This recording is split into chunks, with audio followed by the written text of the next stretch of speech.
ഗുരവേ ഗൗരചന്ദ്രായ രാധികായേ തദാലയേ കൃഷ്ണായ കൃഷ്ണഭക്തായ തദ്ഭക്തായ നമോ നമഃ. കൃഷ്ണായ വാസുദേവായ ദേവകീനന്ദനായ ച നന്ദഗോപകുമാരായ ഗോവിന്ദായ നമോ നമഃ.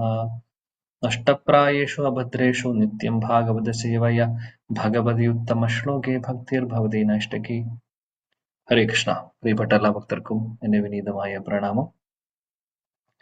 നമ്മൾ പഠിച്ചുകൊണ്ടിരിക്കുന്നത് ശ്രീമദ് ഭാഗവതം സ്കന്ധം 1 അധ്യായം 13 കഴിഞ്ഞ ആഴ്ചയിൽ നമ്മൾ 44-ാമത്തെ ശ്ലോകം വരെയാണ് പഠിച്ചിട്ടുണ്ടായിരുന്നത്. 45 മുതൽ നമുക്ക് തുടരാം. ഇപ്പോൾ ചർച്ചാ വിഷയം എന്താണ് എന്ന് വെച്ചാൽ, ധൃതരാഷ്ട്രരും ഗാന്ധാരിയും വിതുരരും ആരോടും പറയാതെ ഹസ്തിനാപുരം വിട്ടുപോകുന്നു. ആത്മസാക്ഷാത്കാരത്തിന്റെ പാതയിലേക്ക് വിതുരരുടെ ആ ഒരു ഉപദേശമനുസരിച്ച് ധൃതരാഷ്ട്രം ഗാന്ധാരിയും പോകുന്നു. കൂട്ടത്തിൽ വിതുരരും അദ്ദേഹത്തിന്റെ ഫ്യൂച്ചർ നോക്കി അദ്ദേഹം പോകുന്നു. ആ സമയത്ത് യുധിഷ്ഠിര മഹാരാജാവ് വിഷമിച്ചിരിക്കുന്നു. സഞ്ജയനോട് ചോദിക്കുമ്പോൾ സഞ്ജയന് ഉത്തരമില്ല.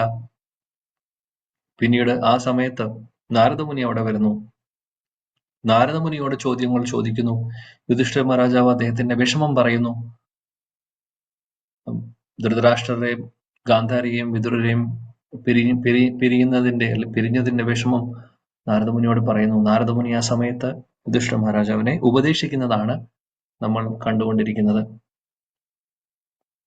യുധിഷ്ഠിര മഹാരാജാവിന്റെ മനസ്സിലുള്ള ചിന്തകളെല്ലാം അല്ലെങ്കിൽ ആ വിഷമങ്ങളെല്ലാം നാരദമുനിയുടെ വാക്കുകളിലൂടെ മാറുകയാണ് ചെയ്യുന്നത്. അതാണ് നമ്മൾ ഇപ്പോൾ പഠിച്ചുകൊണ്ടിരിക്കുന്ന വിഷയം. ഓക്കെ, 45-ാമത്തെ ശ്ലോകമാണ് നമ്മൾ ഇന്ന് വായിക്കുന്നത്. ഇപ്പോൾ ശ്ലോകം വായിക്കാനുള്ള ആളുകളുടെ പേര് ഞാൻ പഴയ പോലെ വായിച്ചു തുടങ്ങാൻ പോകുന്നു. കാര്യം കുറച്ചു പേർക്ക് വായിക്കാൻ അവസരം കിട്ടുന്നില്ല എന്നുള്ള ഒരു കാര്യം കേട്ടിരുന്നു. നമ്മൾ എന്തുകൊണ്ട് ഈ ഒരു സിസ്റ്റം ആദ്യം കൊണ്ടുവന്നു പിന്നെ മാറ്റിയത്, പലപ്പോഴും പേര് വിളിക്കുമ്പോൾ ആളുണ്ടാവാറില്ല. അതുകൊണ്ടാണ് പിന്നെ ഓപ്പൺ ആക്കിയത്. ഇനി ബാക്ക് ടു പഴയ പോലെ ആക്കാൻ പോകുന്നു. നമുക്ക് നോക്കാം എങ്ങനെയാണ് പോകുന്നത് എന്നുള്ളത്. അപ്പോൾ പേര് വിളിക്കുന്ന അനുസരിച്ച് വായിക്കാം. 45. തസ്മാജഹി അംഗവൈക്ലവ്യം അജ്ഞാനകൃതമാത്മനഃ കഥം ത്വാ അനാഥാകൃപണ വർത്തേരംസ്തേ ച മാം വിനാ. ജി കെ നായർ പ്രഭു. ഹരേ കൃഷ്ണ പ്രഭു. ഹരേ കൃഷ്ണ പ്രഭു. ഹരേ കൃഷ്ണ. ഹരേ കൃഷ്ണ പ്രഭു. പ്രണാം പ്രഭു. ജി കെ നായർ പ്രഭു എന്നല്ലേ വിളിച്ചേ? ജി കെ നായർ പ്രഭു. ഹരേ കൃഷ്ണ പ്രഭു. ഓക്കെ പ്രഭു. ഹരേ കൃഷ്ണ. കേൾക്കാൻ പറ്റുന്നുണ്ടല്ലോ? കേൾക്കാം. വായിച്ചോളൂ. ഓം ശ്രീ ഗുരുഭ്യോ നമ. ഓം നമോ ഭഗവതേ വാസുദേവായ. ശ്ലോകം 45. തസ്മാജ്യഹ്യംഗ വൈക്ലവ്യമജ്ഞാനകൃതമാത്മനഃ കഥം ത്വനാഥ കൃപണ വർത്തേരംസ്തേ ച മാം വിനാ. വിവർത്തനം ശ്രീ പ്രഭുപാദ് കി ജയ്. ആകയാൽ ആത്മാവിനെ സംബന്ധിച്ച അജ്ഞത ഹേതുവായുള്ള അങ്ങയുടെ ആകുലത ഉപേക്ഷിക്കുക. അശരണരായ ആ പാവങ്ങൾ അങ്ങയെ കൂടാതെ എങ്ങനെ ജീവിക്കുമെന്ന് അങ്ങിപ്പോൾ ആലോചിക്കുന്നു. ഹരേ കൃഷ്ണ പ്രഭു. ഹരേ കൃഷ്ണ. ഇവിടെ യുധിഷ്ഠിര മഹാരാജാവിനോട് നാരദമുനി പറയുന്നു, നിങ്ങൾ വിഷമിക്കേണ്ട ആവശ്യമില്ല. ബന്ധുജനങ്ങളെ കുറിച്ച് ഓർത്ത് വിഷമിക്കേണ്ട ആവശ്യമില്ല. അവർക്ക് എന്ത് സംഭവിക്കും, ഞാനില്ലെങ്കിൽ അവർക്ക് എന്താണ് സംഭവിക്കാൻ പോകുന്നത്, അങ്ങനെയുള്ള വ്യാകുലതയൊന്നും ആവശ്യമില്ല എന്നുള്ളതാണ് പറയുന്നത്. അവരുടെ കാര്യം ആക്ച്വലി നിങ്ങൾ ആലോചിച്ച് വിഷമിക്കേണ്ട ആവശ്യമില്ല. ഭഗവാൻ കാര്യങ്ങൾ നോക്കുന്നുണ്ട് എന്നുള്ളതാണ് പറയുന്നത്. അപ്പോൾ ആ ഒരു അജ്ഞത കൊണ്ടുള്ള ആ ഒരു വ്യാകുലത വേണ്ട എന്നുള്ളതാണ് അദ്ദേഹം പറയുന്നത്. 46. കാലകർമ്മ ഗുണാധീനോ ദേഹോയം പാഞ്ചഭൗതികൈ കഥം അന്യാംസ്തു ഗോപായേത് സർപ്പഗ്രസ്തോ യഥാ പരം. രത്നമാതാജി. മാതാജി യാത്രയിലാണ്. ഓക്കെ. ശശിധരൻ പ്രഭു.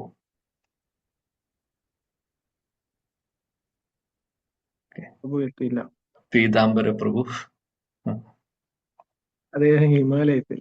അതെ. ലളിത മാതാജി. ഇതുകൊണ്ടാണ് മാതൃപ്രഭു ഞാനിങ്ങനെ ഓരോ പേരുകൾ വിളിക്കുമ്പോൾ ആക്ച്വലി ഭഗവാന്റെ പേര് അതെ ഹരേ കൃഷ്ണ ഹരേ കൃഷ്ണ ഹരേ കൃഷ്ണ എന്ന് പറയുമ്പോൾ ആരെങ്കിലും കയറി വരികയാണെങ്കിൽ നല്ലതാണ്. എനിവേ, ലളിത ബാബു മാതാജി ഉണ്ടോ? ഉണ്ട്. ഇല്ല. അജിത റാണി മാതാജി ഉണ്ടോ? ഹരേ കൃഷ്ണ പ്രഭു. ഉണ്ടല്ലോ പ്രഭുജി. ഏതായിരുന്നു വായിച്ചോണ്ടിരിക്കുവായിരുന്നു. ഏതാണെന്ന് അധികം ഓർക്കുന്നില്ല. 11-ാമത്തെ അധ്യായത്തില് 13-ാമത്തെ അധ്യായത്തില് 46-ാമത്തെ ശ്ലോകമാണ് വായിച്ചത്. 13-ാമത്തെ അധ്യായത്തിലെ 46-ാമത്തെ ശ്ലോകം. ഹരേ കൃഷ്ണ. ഹരേ കൃഷ്ണ പ്രഭുജി. മൈത്രേയ ഉവാച ഉള്ളത് അതാണോ? അല്ല അല്ല, ഇത് 1-ാമത്തെ സ്കന്ധമാണ്. 3-ാമത്തെ വായിക്കട്ടെ സ്കന്ധം. പ്രഭുജി, ഓ സോറി വായിച്ചോട്ടെ. സോറി സോറി പ്രഭുജി. അധികൃത പ്രഭു, ഞാൻ സോറി പ്ലീസ്. പ്രഭു, ക്ഷമിക്കണം Hare okay, Krishna. No problem. Hare Krishna പ്രഭു. വായിച്ചോട്ടെ. അജിത മാതാജി വായിക്കൂ. ഹരേ കൃഷ്ണ. ഹരേ കൃഷ്ണ. കാലകർമ്മ ഗുണാധീനോ ദേഹോയം പാഞ്ചഭൗതികഃ കഥമന്യാംസ്തു ഗോപായേ സർപ്പഗ്രസ്തോ യഥാ പരം. ശ്രീല പ്രഭുപാദ കി ജയ്. വിവർത്തനം. പഞ്ചഭൂതാത്മകമായ ഈ ഭൗതിക ശാശ്വതമായ കാലത്തിന്റെയും കർമ്മത്തിന്റെയും ഭൗതിക പ്രകൃതിയുടെ ഗുണങ്ങളുടെയും നിയന്ത്രണത്തിൻ കീഴിലാണ്. പിന്നെ എങ്ങനെയാണ് മുമ്പ് തന്നെ പാമ്പിൻ വായിൽ അകപ്പെട്ട അതിന് മറ്റുള്ളവരെ സംരക്ഷിക്കുവാൻ കഴിയുക? ഹരേ കൃഷ്ണ പ്രഭു. ഹരേ കൃഷ്ണ. ഹരേ കൃഷ്ണ. ഇവിടെ നാരദമുനി പറയുന്നു,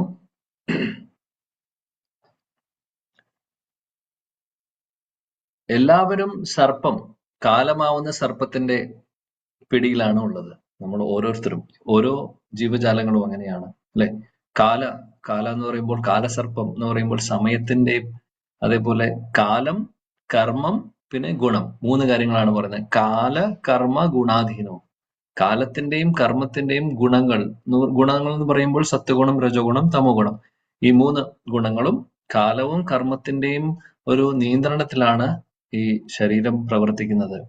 അങ്ങനെയുള്ള സാഹചര്യത്തിൽ ആർക്കെങ്കിലും ഇതിനെ മറികടക്കാൻ സാധിക്കുമോ എന്നുള്ളതാണ് ചോദ്യം. അപ്പോൾ നടക്കാനുള്ളത് നടന്നിരിക്കും. അതുകൊണ്ട് കൂടുതൽ ആലോചിക്കേണ്ട ആവശ്യമില്ല. ഇതിനെക്കുറിച്ച് ഓർത്ത് യുധിഷ്ഠിര മഹാരാജാവിനോട് പറയുന്നു, അങ്ങ് വിഷമിക്കേണ്ട ആവശ്യമില്ല, നടക്കേണ്ട പോലെ കാര്യം നടക്കുന്നുണ്ട്. അതുകൊണ്ട് ഇങ്ങനെയെല്ലാം ഇതെന്തായാലും നടക്കും, നടക്കേണ്ട കാര്യമാണ്. ഒരു സമയമാകുമ്പോൾ, സമയമായി കഴിഞ്ഞാൽ ചില കാര്യങ്ങൾ നടക്കും, അതങ്ങനെ തന്നെ നടന്നിരിക്കും. അതിനെക്കുറിച്ച് കൂടുതൽ ഓർക്കണ്ട എന്നുള്ളതാണ് അദ്ദേഹം ഉദ്ദേശിക്കുന്നത്. ശീല പ്രഭുപാദി ഭാവാർത്ഥത്തിൽ പറയുന്നു, സത്വഗുണത്തിലുള്ള ആളുകൾക്ക് കാര്യങ്ങൾ തിരിച്ചറിയാൻ സാധിക്കും. രജോ ഗുണം, തമോ ഗുണത്തിലുള്ളവർക്കാണെങ്കിൽ പറയേണ്ട ആവശ്യമില്ല. അവർക്ക് എന്താണ് ശരി, എന്താണ് തെറ്റെന്നുള്ള ഒരു ബോധ്യം അവർക്കുണ്ടാവില്ല. ശരിയായിട്ടുള്ള വഴി എന്താണെന്ന് അവർക്കറിയില്ല എന്നുള്ളതാണ് പ്രഭുപാദ് ഇവിടെ സൂചിപ്പിക്കുന്നത്. നമ്മൾ ഇതിനെക്കുറിച്ച് മുമ്പും ചർച്ച ചെയ്തിട്ടുണ്ട്. അതുകൊണ്ട് ശീല പ്രഭുപാദ് പറയുന്നു, സത്വഗുണത്തിലുള്ള ആളുകൾ, അതായത് സത്വഗുണം എന്ന് പറയുന്നത് നമ്മൾ ഡെവലപ്പ് ചെയ്തെടുക്കേണ്ട കാര്യമാണ് എന്നുള്ളത് കാര്യം. രജോ ഗുണത്തിന്റെയും തമോ ഗുണത്തിന്റെയും അപ്പുറത്ത് നമ്മൾ വന്ന് മിനിമം സത്വഗുണത്തിലേക്ക് എത്തണം. അതിനുശേഷമാണ് പിന്നെ ശുദ്ധ സത്വഗുണം അടുത്ത സ്റ്റേജ് ആണ്. എന്താണെങ്കിലും സത്വഗുണമെങ്കിലും നമ്മൾ മെയിൻറ്റെയിൻ ചെയ്തില്ലെങ്കിൽ കാര്യങ്ങൾ തിരിച്ചറിയാൻ സാധിക്കില്ല. എങ്ങനെ, അതായത് വേണ്ട കാര്യങ്ങൾ വേണ്ട പോലെ കാണുവാൻ സാധിക്കില്ല എന്നുള്ളതാണ് ഇവിടെ പറയുന്നത്. അതേപോലെ തന്നെ യുധിഷ്ഠിര മഹാരാജാവ് എന്തായാലും രജോ ഗുണത്തിലും തമോ ഗുണത്തിലും ഉള്ള വ്യക്തിയല്ല. അദ്ദേഹം ശുദ്ധ സത്വഗുണത്തിലുള്ളതാണ്. എന്നാൽ അദ്ദേഹത്തിന്റെ ആ ഒരു വ്യാകുലതയുടെ കാരണം നമ്മൾ കഴിഞ്ഞ ആഴ്ചയിൽ പറഞ്ഞിരുന്നു. അദ്ദേഹത്തിന്റെ സ്നേഹം,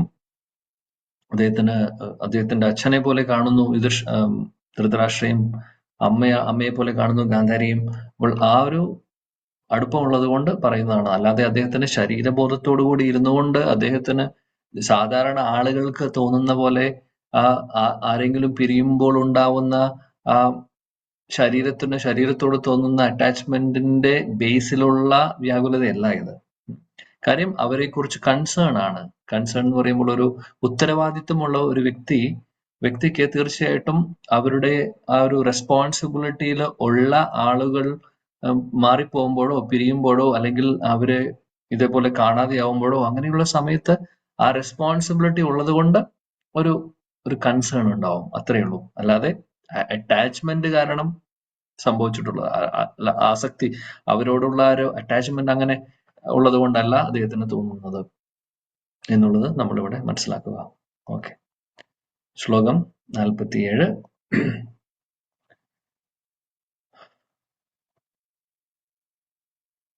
അഹസ്താനി സഹസ്താനാം അപദാനി ചതുഷ്പദാം ഫൽഗുനി തത്ര മഹതാ ജീവോ ജീവസ്യ ജീവനം. ഹരേ കൃഷ്ണ പ്രഭുജി ചൊല്ലട്ടെ പ്രഭുജി. ഹരേ കൃഷ്ണ പ്രഭു വായിക്കട്ടെ. ഹരേ കൃഷ്ണ. യെസ്, ഓരോരുത്തരായിട്ട്. അജിത് കുമാർ പ്രഭു, ലളിത മാതാജി, സുഗന്ധി മാതാജി, ഇന്ദിര മാതാജി, ഈ ഓർഡറിൽ ഇനിയുള്ള 4 ശ്ലോകങ്ങൾ വായിക്കാം. ഓക്കെ, വേറെ ആരും ഓം നമോ ഭഗവതേ വാസുദേവായ. അഹസ്താനി സഹസ്താനാം അപതാനി ചതുഷ്പദാം ഫൽഗുനി തത്ര മഹതാം ജീവോ ജീവസ്യ ജീവനം. വിവർത്തനം ഭാവാർത്ഥം ശ്രീരാം പ്രഭുപാദ് കി ജയ്. കരങ്ങളില്ലാത്തവ കരങ്ങളുള്ളവയ്ക്കും പാദശൂന്യങ്ങളായവ ചതുഷ്പദങ്ങൾക്കും ഇരയാകുന്നു. ദുർബലർ കരുത്തരുടെ ഉപജീവനമാകുന്നു. ഒരു ജീവി മറ്റൊന്നിന് ആഹാരമാകുന്നുവെന്നതാണ് സാമാന്യ നിയമം. ഹരേ കൃഷ്ണ. ഈ ഒരു കാര്യം നമുക്ക് എല്ലാവർക്കും അറിയാം, ചെറുപ്പത്തിലും കേട്ടിട്ടുണ്ടാവും. നമ്മൾ സ്കൂളിൽ പഠിക്കുമ്പോൾ തന്നെ ജീവോ ജീവസ്യ ജീവനം, അതായത് ഒരു ജീവി മറ്റുള്ള ജീവിക്ക് ആഹാരമായി മാറുന്നു. അങ്ങനെയാണ് ഈ ഒരു ലോകം അല്ലെങ്കിൽ ഈ ഒരു നേച്ചർ, പ്രകൃതി ഡിസൈൻ ചെയ്തിട്ടുള്ളത്. അപ്പോൾ ആ ഒരു കാര്യം ഇവിടെ ഇദ്ദേഹം നാരദമുനി യുധിഷ്ഠിര മഹാരാജനോട് പറയുന്നു. അതായത് ചുരുക്കത്തിൽ ഈ ഒരു പ്രകൃതിയുടെ നിയമങ്ങൾ അനുസരിച്ച് കാര്യങ്ങൾ നടക്കും, അത് നടക്കാനുള്ളത് നടക്കും. ഇപ്പോൾ ഉദാഹരണത്തിന് കാട്ടിലും ഒക്കെ ഉള്ള മൃഗങ്ങൾക്ക് ഭക്ഷണം നമ്മൾ ആരും അവിടെ പോയി കൊടുക്കുന്നില്ല, അത് ഭഗവാൻ അറേഞ്ച് ചെയ്യുന്നുണ്ട് അവിടെയുള്ള ഓരോ മൃഗങ്ങൾക്കും. സിംഹത്തിനും പുലിക്കും കഴിക്കാനുള്ള അവർക്ക് അവരുടെ ശരീരപ്രകൃതിക്ക് ഉതകുന്ന കാര്യം പ്രകൃതി അറേഞ്ച് ചെയ്ത് കൊടുക്കുന്നുണ്ട്. അതേപോലെ തന്നെ മറ്റുള്ള ആനയ്ക്കും മറ്റുള്ള മൃഗങ്ങൾക്ക് അതനുസരിച്ചിട്ടുള്ള ഭക്ഷണം അറേഞ്ച് ചെയ്യുന്നുണ്ട്. ഇതെല്ലാം കാര്യങ്ങൾ നടക്കുന്നുണ്ട്. അപ്പോൾ ഇങ്ങനെയുള്ള കാര്യങ്ങളൊക്കെ ആരും അവിടെ പോയി ചെയ്തു കൊടുക്കുന്നതല്ല, എന്നാൽ ഭഗവാൻ പ്രകൃതിയെ ഈ ഡിസൈൻ ചെയ്തിട്ടുള്ളത് അങ്ങനെയാണ്. അതുകൊണ്ട് ഈ കാര്യങ്ങളിൽ അങ്ങ് വിഷമിക്കേണ്ട ആവശ്യമില്ല, എല്ലാം ഭഗവാന്റെ നിയന്ത്രണത്തിലാണ് നടക്കുന്നത് എന്നുള്ളതാണ് പറയുന്നത്. അതാണ് ഈ ഒരു ശ്ലോകത്തിൽ ഉദ്ദേശിക്കുന്ന കാര്യം. ശ്രീല പ്രഭുപാദി ഭാവാർത്ഥത്തിലും അത് തന്നെയാണ് പറയുന്നത്. ദൈവീമായ മായാശക്തി, അതായത് ഭൗതിക ലോകത്തിൽ നമ്മൾ വരുമ്പോൾ അല്ലെങ്കിൽ ഭൗതിക ലോകത്തിന്റെ ആ ഒരു കീഴിൽ വരുന്ന സമയത്ത് ദൈവീമായ ഭഗവാന്റെ മായാശക്തി അല്ലെങ്കിൽ ബഹിരാംഗ ശക്തിയുടെ ആ ഒരു കൺട്രോളിൽ നമ്മൾ വരുന്നു. ആ സമയത്ത് ഇവിടെ നമുക്കറിയാം ത്രിവിധ ക്ലേശങ്ങളുണ്ട്. ആദിഭൗതിക, ആദിദൈവിക, ആധ്യാത്മിക ക്ലേശങ്ങൾ, ത്രിഗുണങ്ങൾ, ഇതെല്ലാത്തിന്റെയും ഒരു കൺട്രോളിലാണ്, അല്ലെങ്കിൽ നിയന്ത്രിച്ചുകൊണ്ട് നമ്മളെ നിയന്ത്രിക്കുന്നു. ഇതെല്ലാം നമ്മൾ കാണുന്നു. ഇതിൽ നിന്ന് അപ്പോൾ അത് നാച്ചുറൽ ആണ്, അത് എല്ലാവർക്കും ഉള്ളതാണ്. അതേപോലെ കർമ്മം, കാലം, സമയം ആർക്കും നിർത്താൻ പറ്റുന്നതല്ല. സമയമനുസരിച്ച് കാര്യങ്ങൾ മാറുന്നുണ്ട്. നമുക്കറിയാം വേറൊരു കാര്യം, സമയമനുസരിച്ച് ഈ ഗ്രഹങ്ങളുടെ പൊസിഷൻ മാറുമ്പോൾ ആളുകളുടെ ജീവിതത്തിൽ പല വ്യത്യാസങ്ങളും വരുന്നു. അതും നമുക്കറിയാം. ജാതകം, അസ്ട്രോളജി എന്നൊക്കെ പറയുന്നതിന് സത്യം ഉണ്ടോ എന്ന് ചോദിച്ചാൽ സത്യമുണ്ട്. അപ്പോൾ അങ്ങനെ പല കാര്യങ്ങളും നടക്കുന്നുണ്ട്. അപ്പോൾ ഇതെല്ലാം സമയം അനുസരിച്ച് പല ചേഞ്ചസും ആളുകൾക്ക് വരുന്നു. അതേപോലെ കർമ്മം എന്ന് പറയുന്നത് തീർച്ചയായിട്ടും അതിന് ഫലമുണ്ട്. നമ്മൾ ചെയ്യുന്ന ഓരോ കാര്യത്തിനും റിയാക്ഷൻ ഉണ്ട്, അതെന്തായാലും അനുഭവിക്കേണ്ടി വരും.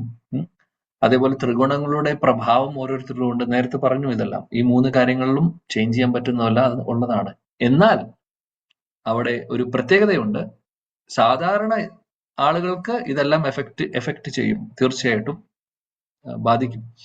എന്നാൽ ഭക്തരായി കഴിഞ്ഞാൽ ഭഗവാന്റെ സേവനങ്ങൾ, ഭക്തിയുത സേവനങ്ങൾ ചെയ്യുന്ന ആത്മാർത്ഥയോടു കൂടി ഭക്തിയുത സേവനങ്ങൾ ചെയ്യുന്നവരാണെങ്കിൽ ഈ ഒരു കാലത്തിന്റെയും കർമ്മത്തിന്റെയും, കർമ്മമൊക്കെ ഭഗവാൻ പൂർണ്ണമായും ദഹിപ്പിച്ചു കളയും. കാലത്തിന്റെ പ്രഭാവം, ത്രിഗുണങ്ങളുടെ പ്രഭാവം ഒന്നും നമ്മളെ ഏൽക്കില്ല. അതിന്റെ അർത്ഥം മരിക്കില്ല എന്നുള്ളതല്ല. മരിക്കുക എന്ന് ഉദ്ദേശിക്കുന്നത് ശരീരം നമ്മൾ വിടേണ്ടി വരും. അതേപോലെ തന്നെ ഇവിടെ ചിലപ്പോൾ ഭൗതിക ലോകത്തിൽ ഇരിക്കുന്ന കാലത്ത് ത്രിഗുണങ്ങൾ നമ്മളെ എഫക്ട് ചെയ്യാൻ നോക്കിക്കൊണ്ടിരിക്കും. എന്നാൽ അതിനപ്പുറത്തേക്ക് നമ്മൾ വരും. അതായത് ത്രിഗുണങ്ങൾക്ക് പുറമെ അല്ലെങ്കിൽ അപ്പുറത്ത് ത്രിഗുണങ്ങളെ ക്രോസ് ചെയ്യും നമ്മൾ. കാര്യം ശുദ്ധ സത്വഗുണത്തിലുള്ള കാര്യങ്ങൾ ചെയ്യുമ്പോൾ പിന്നെ ഇവിടെ ഇരുന്നുകൊണ്ട് ഇവിടെ ഇരിക്കുകയാണെങ്കിൽ പോലും നമ്മളെ ഇവിടെ ഉള്ളതൊന്നും ബാധിക്കാൻ പോകുന്നില്ല. അതാണ് ഭക്തിയുടെ ശക്തി, ഭക്തിയുടെ സേവനങ്ങളുടെ ശക്തി. അപ്പോൾ ഇതെല്ലാം ഇതിലൂടെ ശ്രീല പ്രഭുപാദ് നമ്മളെ ഓർമ്മിപ്പിക്കുന്നുണ്ട്. യുധിഷ്ഠിര മഹാരാജാവിനെ ഇങ്ങനെയുള്ള കാര്യങ്ങളെല്ലാം പറഞ്ഞു കൊടുക്കുവാണ്. അതായത് അങ്ങ് ഒന്നും ഓർത്ത് വിഷമിക്കേണ്ട ആവശ്യമില്ല. അവരുടെ കാര്യം പ്രകൃതി എന്താണോ നടക്കേണ്ടത് അതനുസരിച്ച് ഭഗവാന്റെ കൺട്രോളിൽ, നിയന്ത്രണത്തിൽ കാര്യങ്ങൾ നടക്കുന്നുണ്ട്. അതുകൊണ്ട് അങ്ങ് ആലോചിച്ച് വ്യാകുലപ്പെടേണ്ട ആവശ്യം ഇല്ല എന്നുള്ളതാണ് പറയുന്നത്. 48. തദ് ഇദം ഭഗവാൻ രാജൻ ഏക ആത്മാത്മനാം സ്വദൃക് അന്തരോനന്തരോ ഭാതി പശ്യതം മായയോരുധ.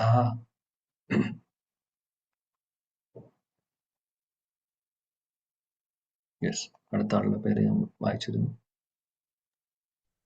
ഹരേ കൃഷ്ണ പ്രഭു. ലളിത മാതാജി ആയിരുന്നു പറഞ്ഞത്. ലളിത മാതാജി. ഹരേ കൃഷ്ണ. ഹരേ കൃഷ്ണ. ഓം നമോ ഭഗവതേ വാസുദേവായ. തദിദം ഭഗവാൻ രാജൻ ഏക ആത്മനാം സ്വദൃക് അന്തരോ അനന്തരോ ഭാതി പശ്യതം മായയോരുധ. വിവർത്തനം. ആകയാൽ ഹേ രാജാവേ, അദ്വിതീയനും വ്യത്യസ്ത ശക്തികളാൽ സ്വയം പ്രകടമാക്കുന്നവനും അകത്തും പുറത്തും സ്ഥിതി ചെയ്യുന്നവനുമായ പരമപുരുഷ ഭഗവാനെ മാത്രം അങ്ങ് വീക്ഷിക്കണം. ഹരേ കൃഷ്ണ പ്രഭുജി. അതുകൊണ്ട് നാരദമുനി പറയുന്നു, വേറെ ഒന്നും ഓർക്കേണ്ട ആവശ്യമില്ല, ഹൃദയത്തിലുള്ള ഭഗവാനെ ഓർത്താൽ മതി. അദ്ദേഹത്തിന്റെ നിയന്ത്രണത്തിൽ ഒരുപാട് ശക്തികൾ പ്രകടമാവുന്നുണ്ട്. കാലം, കർമ്മം എന്നൊക്കെ പറയുന്ന രീതിയിൽ പലതും വരുന്നു. ഇതെല്ലാം ഭഗവാന്റെ നിയന്ത്രണത്തിലുള്ള കാര്യങ്ങൾ തന്നെയാണ്. നമുക്കറിയാം, മായാശക്തി ദേവിഹി ഏഷാ ഗുണമയി മമ മായ ദുരത്യയ. ഭഗവാൻ ഭഗവത്ഗീതയിൽ പറയുന്നുണ്ട്, എന്റെയാണ് ശക്തി, അതായത് ഈ മായാശക്തി എന്ന് പറയുന്നത് എന്റെ ശക്തിയാണ് എന്നുള്ളത്, ഭഗവാന്റെ ബഹിരാംഗ ശക്തി തന്നെയാണ് എന്നുള്ളത് പറയുന്നുണ്ട്. അപ്പോൾ ഇദ്ദേഹം പറയുന്നത്, നാരദമുനി പറയുന്നത്, വേറെ ഒന്നും ഓർക്കേണ്ട ആവശ്യമില്ല, ഭഗവാനെ ഓർത്താൽ മതി. ഫോക്കസ് മുഴുവനും, ശ്രദ്ധ മുഴുവനും വേണ്ടത് ഭഗവാനിലാണ്, പരമാത്മാവായിട്ടുള്ള ഭഗവാൻ. അപ്പോൾ അകത്ത് പരമാത്മാവായിട്ട് ഭഗവാനുണ്ട്, പുറത്ത് ഗുരു സാധു ശാസ്ത്രമായി ഭഗവാൻ തന്നെ അദ്ദേഹം പ്രകടമാവുന്നതാണ് ഗുരുവായിട്ടും സാധുവായിട്ടും സാധുജനങ്ങളായിട്ടും ശാസ്ത്രമായിട്ടും. ഈ ഒരു കാര്യം എപ്പോഴും ഓർക്കേണ്ട ഒരു കാര്യമാണ്. ഭഗവാന്റെ കാരുണ്യം പല രീതികളിലാണ് നമ്മുടെ ജീവിതത്തിൽ വരുന്നത്. ഭഗവാൻ നേരിട്ട്, നമ്മൾ പറയും ഭഗവാൻ നേരിട്ട് വരുന്നില്ലല്ലോ, ഭഗവാൻ എവിടെയാണ് അറിയില്ല, അദ്ദേഹം നമ്മളെ അനുഗ്രഹിക്കുന്നുണ്ടോ, അദ്ദേഹത്തിന്റെ അനുഗ്രഹം ഉണ്ടോ എന്നുള്ള പല പല പല ക്വസ്റ്റ്യൻസ് ആണ് നമുക്കുള്ളത്, ചോദ്യങ്ങളാണ് ആക്ച്വലി ഉള്ളത്, അല്ലെ? എന്നാൽ ഒരു കാര്യം ഓർക്കേണ്ടത്, ഭഗവാന്റെ കാരുണ്യം എല്ലാവർക്കും ഉണ്ട്, നമ്മൾ ഓരോരുത്തരും അനുഭവിക്കുന്നുണ്ട് പല രീതിയിലൂടെ. അതായത് ബേസിക് ആയിട്ടുള്ള കാര്യം മുതൽ, അതായത് ഉദാഹരണത്തിന് വായു നമുക്ക് ഉണ്ട്, കുടിക്കാനുള്ള വെള്ളമുണ്ട്, കഴിക്കാനുള്ള ഭക്ഷണമുണ്ട്, ഇതെല്ലാം ഭഗവാൻ തരുന്നു. അപ്പോൾ ഭഗവാന്റെ കൃപയില്ലെങ്കിൽ അത് കിട്ടുമോ? ഇല്ല. അപ്പോൾ നമ്മൾ പറയും ഇത് എല്ലാവർക്കും ഉണ്ടല്ലോ. ശരിയാണ്, ഭഗവാൻ എല്ലാവരെയും നോക്കുന്നുണ്ട്. ഈവൻ ഭക്തിയുത സേവനങ്ങൾ ചെയ്യാത്തവർക്കും ഈ വെള്ളവും ഭക്ഷണവും വായുവും എല്ലാം കൊടുക്കുന്നുണ്ട്, അല്ലെ? ഭഗവാനെ തിരിഞ്ഞു നോക്കാത്ത ആൾക്കാർക്ക് പോലും ഭഗവാൻ കൊടുക്കുന്നുണ്ട്. അപ്പോൾ പിന്നെ എന്താണപ്പോൾ ഭഗവാന്റെ ആരാധന ചെയ്യുന്നവർക്ക്, ഭഗവാന്റെ നാമം ചൊല്ലുന്നവർക്ക് കൂടുതലായിട്ടുള്ളത് എന്ന് ചോദിക്കുമ്പോൾ, അപ്പോൾ അതാണ് പറയുന്നത്, ഭഗവാൻ എല്ലാവർക്കും മഹാകൃപ കൊടുക്കുന്നുണ്ട്. അദ്ദേഹം പരമാത്മാവായിട്ട് ഓരോ ജീവജാലങ്ങളുടെയും അകത്തുണ്ട്. എന്തിനു പറയണം, ഓരോ കണങ്ങളുടെ അകത്തുമുണ്ട് അദ്ദേഹം. ഇനി എല്ലാവർക്കും കാരുണ്യം, അല്ലെങ്കിൽ എല്ലാവരുടെയും നന്മയ്ക്കായി, അല്ലെങ്കിൽ എല്ലാവരുടെയും ഒരു ആത്മീയ പുരോഗതിക്കായി അദ്ദേഹം ഗുരുവായും സാധുവായും ശാസ്ത്രങ്ങളുമായും നമ്മുടെ മുന്നിൽ വരുന്നു. അപ്പോൾ നമ്മുടെ ജീവിതത്തിൽ ഗുരു വരുന്നത് ദീക്ഷാഗുരു, ശിക്ഷാഗുരു, എന്ന് പറയുന്ന ഗുരുജനങ്ങൾ നമ്മുടെ ജീവിതത്തിൽ വരുന്നത് ഭഗവാന്റെ കൃപയാണ്, ഭഗവാന്റെ തന്നെ ഒരു സ്വരൂപമാണ് എന്ന് പറയുമ്പോൾ ഭഗവാനാണ് എന്നല്ല പറയുന്നത്, ഭഗവാന്റെ ശക്തിയെന്നോ അല്ലെങ്കിൽ ഭഗവാന്റെ ആ മഹാകൃപ പ്രകടമാവുന്ന രീതികളാണ് ഇതെല്ലാം. ഗുരുവിലൂടെ സാധുജനങ്ങൾ, സാധു എന്ന് പറയുമ്പോൾ വൈഷ്ണവര്, ഭക്തര്, ശുദ്ധ ഭക്തര്, അങ്ങനെയുള്ളവര് നമ്മുടെ ജീവിതത്തിൽ അവരുടെ ഇൻഫ്ലുവൻസും ഗുരുവിന്റെ ഇൻഫ്ലുവൻസും ഗുരുജനങ്ങളുടെ ഇൻഫ്ലുവൻസും അതേപോലെ ശാസ്ത്രം, ഇതെല്ലാം ഗുരു സാധു ശാസ്ത്രം എല്ലാം തന്നെ ഭഗവാന്റെ മഹാകൃപയാണ്. ഇതാണ്. അപ്പോൾ ഇത് ഇല്ലാത്ത ആരെങ്കിലും ഉണ്ടോ? ഇല്ലെങ്കിൽ, അതായത് നമ്മൾ ഭഗവാന്റെ കൃപയില്ല എന്ന് പറയുമ്പോൾ, കൃപയില്ല എന്ന് പറയാൻ സാധിക്കില്ല, തീർച്ചയായിട്ടും ഉണ്ട്. ഗുരുജനങ്ങളായും സാധുക്കളായും ശാസ്ത്രമായും ഭാഗവതമായിട്ടൊക്കെ അദ്ദേഹം വരുവാണ്. ആ വരുന്ന സമയത്ത് ഇതെല്ലാവർക്കും മനസ്സിലാവുന്നില്ല എന്നുള്ളത് വേറെ പ്രശ്നം, എല്ലാവരും ഇതിനെ സ്വീകരിക്കുന്നില്ല എന്നുള്ളത് അടുത്ത പ്രശ്നം. മനസ്സിലാക്കുന്നില്ല, സ്വീകരിക്കുന്നില്ല. മനസ്സിലാക്കുന്നവർ ഭാഗ്യവാന്മാരാണ്. സ്വീകരിക്കുന്നത്, ഈ ഒരു കാര്യങ്ങൾ മനസ്സിലാക്കിക്കൊണ്ട് അതനുസരിച്ച് കാര്യങ്ങൾ ചെയ്യുന്നവര് തീർച്ചയായിട്ടും ഭാഗ്യം ചെയ്തിട്ടുള്ളവരാണ് എന്നുള്ളത് നമ്മൾ മനസ്സിലാക്കുക. അതുകൊണ്ട് തീർച്ചയായിട്ടും ഇവിടെ ഇരുന്ന് ഭാഗവതം നമ്മൾ വായിക്കുന്നുണ്ടെങ്കിൽ, പഠിക്കുവാൻ ശ്രമിക്കുന്നുണ്ടെങ്കിൽ ഭഗവാന്റെ മഹാകൃപയുണ്ട് എന്നുള്ളത് മനസ്സിലാക്കേണ്ടതാണ്. അപ്പോൾ തീർച്ചയായിട്ടും നമ്മുടെ കൂടെ അനുഗ്രഹം ഉള്ളത് കൊണ്ടാണ് ഇതെല്ലാം സാധിക്കുന്നത്. ഗുരു സാധു ശാസ്ത്രം, ഗുരുജനങ്ങളുണ്ട്, സാധുക്കളുണ്ട്, ശുദ്ധഭക്തരുണ്ട്, ശാസ്ത്രമായിട്ടും ഭഗവാൻ വരുന്നു. ഇതിനും വലിയൊരു കൃപ എന്താണോ ഉള്ളത്, ഒരു കാര്യം മനസ്സിലാക്കിക്കൊണ്ട് നമ്മൾ വേണ്ട പോലെ ഭഗവാൻ ആഗ്രഹിക്കുന്ന പോലെ കാര്യങ്ങൾ ചെയ്തു കഴിഞ്ഞാൽ എല്ലാം ഭംഗിയാവും. ഇവിടെ ശിലപ്രഭുപാദ്ജി ഇതിനെക്കുറിച്ച് പറയുന്നു. ഭഗവാൻ പരമദിവ്യ പുരുഷൻ എന്ന് പറയുന്നത് അദ്ദേഹത്തെ പോലെ വേറെ ആരുമില്ല, അദ്ദേഹം മാത്രമേ ഉള്ളൂ. എന്നാൽ അദ്ദേഹം തന്നെ അദ്ദേഹത്തിന്റെ ശക്തികളിലൂടെ പല രീതിയിൽ അദ്ദേഹം പ്രകടമാവുന്നുണ്ട്. അതിൽ ആന്തരിക ശക്തി, ബഹിരാംഗ ശക്തി, തടസ്സ ശക്തി എന്നൊക്കെ നമ്മൾ വിളിക്കും. തടസ്സ ശക്തിയായി ജീവാത്മാക്കളൊക്കെ ഭഗവാൻ അംശമാണ്. അത് ഭഗവാന്റെ ഒരു ഭഗവാൻ പ്രകടമാവുന്ന അല്ലെങ്കിൽ ഭഗവാന്റെ ശക്തികൾ തന്നെയാണ് അത് അതിന്റെ പുറകിലുള്ളത്. അതേപോലെ ഭൗതിക ലോകം തന്നെ, ഈ പ്രകൃതി എന്ന് പറയുന്നത് ഭഗവാന്റെ ബഹിരാംഗ ശക്തിയാണ് എന്നുള്ളതൊക്കെ ശീലപ്രഭാത് ഇവിടെ ഭാവാർത്ഥത്തിൽ അതിനെക്കുറിച്ച് പറയുന്നുണ്ട്. നമ്മൾ കൂടുതൽ അതിനെക്കുറിച്ച് ചർച്ച ചെയ്യുന്നില്ല. നമ്മൾ എല്ലാവരും ഇതിനു മുമ്പും ചർച്ച ചെയ്തിട്ടുള്ള വിഷയങ്ങളാണ് ഇതെല്ലാം. അതേപോലെ പരമാത്മാവായിട്ട് ഭഗവാൻ ഓരോരുത്തരുടെയും ഹൃദയത്തിലുണ്ട് എന്നുള്ളതും, ആത്മീയ ഗുരുവായി ഭഗവാൻ വരുന്നു, ദീക്ഷാഗുരു ശിക്ഷാഗുരുക്കളായും ശാസ്ത്രങ്ങളായും ഭഗവാൻ വരുന്നു. ഭഗവാൻ ഭാഗവതം, ഭഗവത്ഗീത എന്നൊക്കെ പറയുന്നത് ശാസ്ത്രം ഭഗവാനും തമ്മിൽ വ്യത്യാസമില്ല. ശരിക്കും പറയുകയാണെങ്കിൽ നമ്മൾ ഭഗവാനെ കാണുന്ന പോലെ തന്നെയാണ് ശാസ്ത്രങ്ങളെ കാണേണ്ടത്. ആ ഒരു ബഹുമാനവും ആ ഒരു റെസ്പെക്റ്റും നമ്മളെ കൊടുക്കുന്നില്ലെങ്കിൽ ശാസ്ത്രത്തിൽ പറയുന്ന കാര്യങ്ങൾ റിവീൽ ചെയ്യില്ല. അത് പ്രകടമാവണമെങ്കിൽ, അത് പ്രകടമാവുന്ന ഉദ്ദേശിക്കുന്നത് മനസ്സിലാവണമെങ്കിൽ നമ്മുടെ ഹൃദയത്തിൽ അതിൽ പറയുന്ന കാര്യങ്ങൾ മനസ്സിലാക്കുവാൻ സാധിക്കുന്നതോ അല്ലെങ്കിൽ അത് ഓർക്കുവാനോ ഗ്രഹിക്കുവാനോ സാധിക്കുന്നുണ്ടെങ്കിൽ, ആ റിയലൈസേഷൻ ഒക്കെ വരണമെന്നുണ്ടെങ്കിൽ തീർച്ചയായിട്ടും ശാസ്ത്രത്തെ ഭഗവാന്റെ സ്വരൂപമായി തന്നെ കണ്ടുകൊണ്ട് നമ്മൾ കാര്യങ്ങൾ ചെയ്യുമ്പോഴാണ് അത് പ്രകടമാവുന്നത്. അതുകൊണ്ട് ഭാഗവതം എന്ന് പറയുന്നത് ഭഗവാന്റെ ശാസ്ത്രരൂപത്തിലുള്ള അവതാരമാണെന്ന് പറയുന്നത് ഇതുകൊണ്ടാണ്. അതേപോലെ ആത്മീയ ഗുരു എന്ന് പറയുന്നത് ഭഗവാന്റെ പ്രതിനിധിയാണ് എന്ന് പറയുന്നതും ഇതുകൊണ്ടാണ്. അപ്പോൾ പ്രതിനിധിയായിട്ടുള്ള ഭഗവാന്റെ പ്രതിനിധി എന്ന് പറയുമ്പോൾ ഭഗവാനെ പോലെ തന്നെയാണ് കാണേണ്ടതും, ഭഗവാനെ പോലെ തന്നെയാണ് നമ്മൾ അദ്ദേഹത്തോടുള്ള ആ ഒരു പെരുമാറ്റവും, അദ്ദേഹത്തെ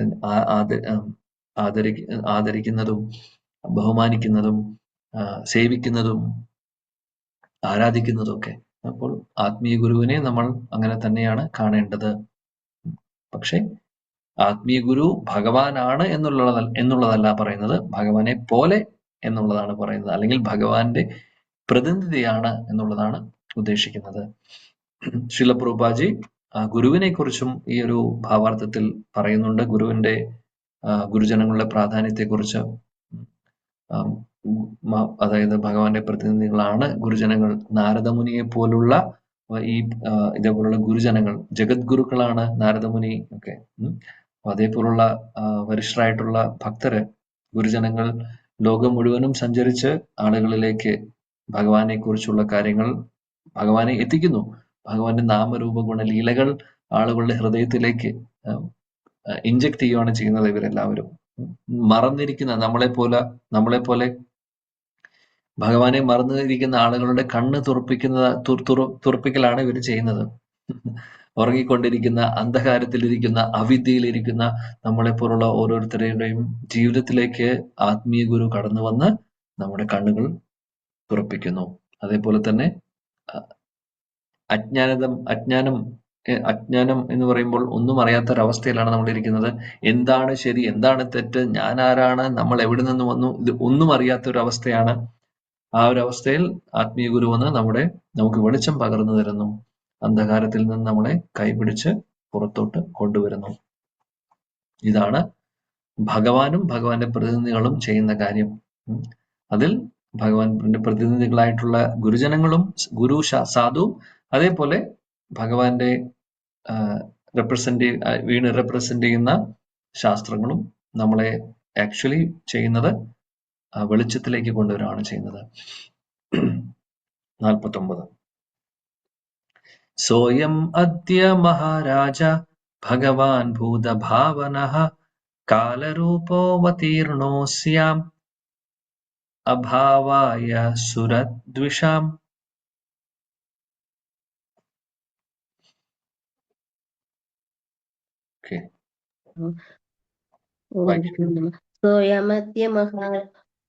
ശ്ലോകം 49. സോയമദ്യ മഹാരാജ ഭഗവാൻ ഭൂതഭാവനഃ കാലരൂപോവതീർണോ ശ്യാമഭാവായ സുരദിശാം. വിവർത്തനം ശ്രീല പ്രഭുപാദർ കി ജയ്. ആ പരമദിവ്യോത്തമ പുരുഷൻ ശ്രീകൃഷ്ണ ഭഗവാൻ ലോകത്തിൽ നിന്നും അസൂയാലുക്കളായവരെ ഉന്മൂലനം ചെയ്യുവാൻ സർവ്വതും വിഴുങ്ങുന്ന കാലത്തിന്റെ രൂപത്തിൽ ഇപ്പോൾ ഭൂമിയിൽ അവതരിച്ചിരിക്കുന്നു. ഹരേ കൃഷ്ണ. പരമദിവ്യോത്തമ പുരുഷൻ ഭഗവാൻ കൃഷ്ണൻ കാലരൂപത്തിൽ വന്നിരിക്കുന്നു എന്ന് പറയുന്നു. കാലരൂപം എന്ന് ഉദ്ദേശിക്കുന്നത് വേറെ ഒന്നുമല്ല, ഭഗവാന്റെ നിയന്ത്രണത്തിലാണ് കാലമുള്ളത് എന്നുള്ളത് അല്ലെ. നമ്മൾ ഭഗവത്ഗീതയിലും ഭഗവാൻ പറയുന്നുണ്ട് കാലോസ്മി എന്നുള്ളത്. അപ്പോൾ സമയമാവുമ്പോൾ അവരുടെ മുമ്പിൽ അതായത് മരണമായി ആയിരിക്കും, അല്ലെങ്കിൽ കാലമായിട്ടാണ് വരുന്നത്. ഇതെല്ലാം ആക്ച്വലി നടക്കുന്നു. ആ ഒരു ഭഗവാന്റെ കൺട്രോളിലാണ് ഈ കാര്യങ്ങളൊക്കെ നടക്കുന്നത് എന്നുള്ളത് ഇവിടെ പറയുവാണ്. ഇവിടെ അസൂയാലുക്കളായിട്ടുള്ളവരും അതേപോലെ തന്നെ ഭഗവാന്റെ എതിരായിട്ടുള്ളവരും അല്ലെങ്കിൽ ശാസ്ത്രങ്ങൾ ഫോളോ ചെയ്യാത്തവരും അസുരന്മാരും ആസുരിക ചിന്താഗതിയുള്ളവരും അങ്ങനെയുള്ള ആളുകളുടെ മുമ്പിൽ കാലരൂപത്തിൽ ഭഗവാൻ വരുന്നു. ഇത് നമുക്കറിയാവുന്ന, നമ്മൾ ഇതിനു മുമ്പ് ചർച്ച ചെയ്തിട്ടുള്ള വിഷയങ്ങളാണ്.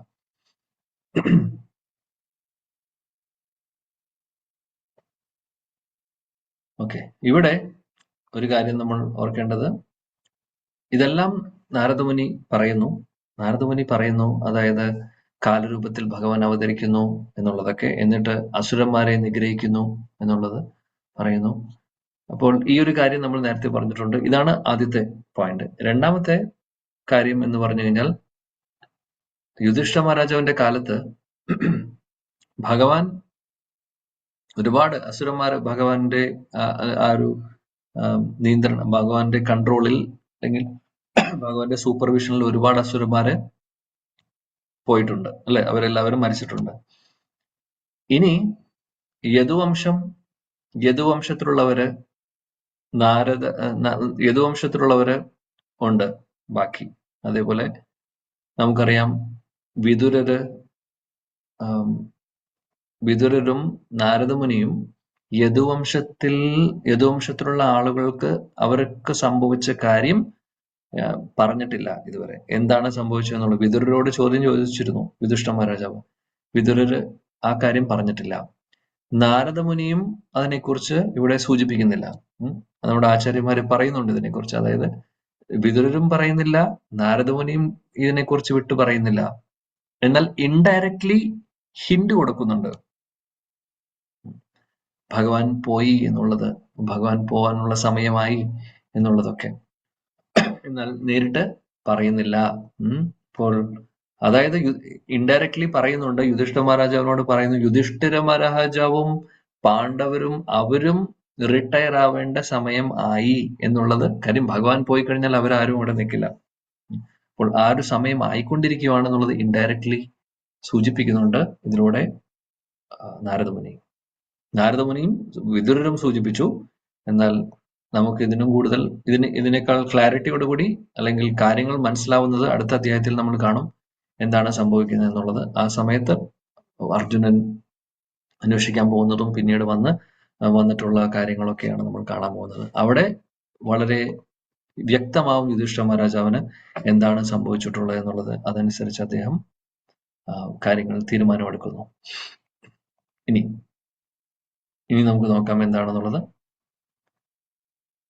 ഇപ്പോൾ നാരദമുനി ഭഗവാനെ ഓർത്താൽ മതി എന്നുള്ളത് പറയാ, അതേപോലെ എന്നുള്ളത് പറഞ്ഞു 48-ൽ. 49-ൽ പറഞ്ഞു ഭഗവാന്റെ ആ ഒരു അവതാരങ്ങളുടെ അല്ലെങ്കിൽ ഭഗവാൻ ഇവിടെ വരുന്നതിന്റെ ആ ഒരു ഉദ്ദേശം എന്താണ് എന്നുള്ളത്, അവതാരത്തിന്റെ ഉദ്ദേശങ്ങൾ എന്താണോ എന്നുള്ളതും സൂചിപ്പിക്കുന്നു. എന്നിട്ട് 50-ാമത്തെ ശ്ലോകത്തിൽ അദ്ദേഹം പറയുന്നത്, അതുകൊണ്ട് എന്താണോ ഭഗവാന്റെ പ്ലാൻ അതങ്ങനെ നടക്കട്ടെ, അത് നമ്മൾ ഫോളോ ചെയ്യാം, അത്രയേ ഉള്ളൂ എന്നുള്ളതാണ് അദ്ദേഹം ഇവിടെ പറയുന്നത്. നമുക്ക് നോക്കാം. 50. നിഷ്പാതിതം ദേവകൃത്യം അവശേഷം പ്രതീക്ഷത്തെ താവത്യൂയം അവേക്ഷത്വം ഭവേദ്യാവത് ഇഹേശ്വരഃ.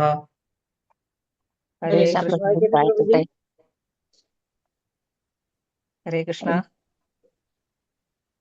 യെസ്, വായിക്കൂ, ഒരാൾ വായിക്കും. ഹരേ കൃഷ്ണ. നമോ ഭഗവതേ വാസുദേവായ.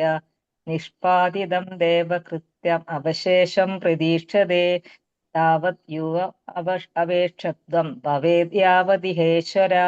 വിവർത്തനം. ദേവന്മാരെ സഹായിക്കുന്നതിനായി ഭഗവാൻ അവിടുത്തെ കർത്തവ്യങ്ങൾ നേരത്തെ തന്നെ നിർവഹിച്ചു കഴിഞ്ഞിരിക്കുന്നു. അവശേഷിക്കുന്നവയെ പ്രതീക്ഷിച്ചിരിക്കുകയാണ് അവിടുന്ന്. ഭഗവാൻ ഈ ഭൂമിയിൽ ഉള്ള കാലത്തോളം നിങ്ങൾ പാണ്ഡവർ കാത്തിരിക്കുക. ഹരേ കൃഷ്ണ. ഹരേ കൃഷ്ണ. ഇവിടെ നാരദമുനി പറയുന്നു, ഭഗവാൻ ഒരുപാട് കാര്യങ്ങൾ ചെയ്തു. അദ്ദേഹത്തിന്റെ അവതാരം നമുക്കറിയാം. ദേവതമാരുടെ പ്രാർത്ഥനയും ഇവിടെയുള്ള അസുരന്മാർ കൂടിയപ്പോൾ അധർമ്മം പ്രചരിച്ചപ്പോൾ ആ സമയത്താണ് ഭഗവാന്റെ അവതാരം ഉണ്ടാവുന്നത്. കുറെ കാര്യങ്ങൾ അദ്ദേഹം ചെയ്തു. അതാണ് നാരദമുനി പറയുന്നത്. ഇനി കുറച്ചും കൂടെ ബാക്കിയുണ്ട്.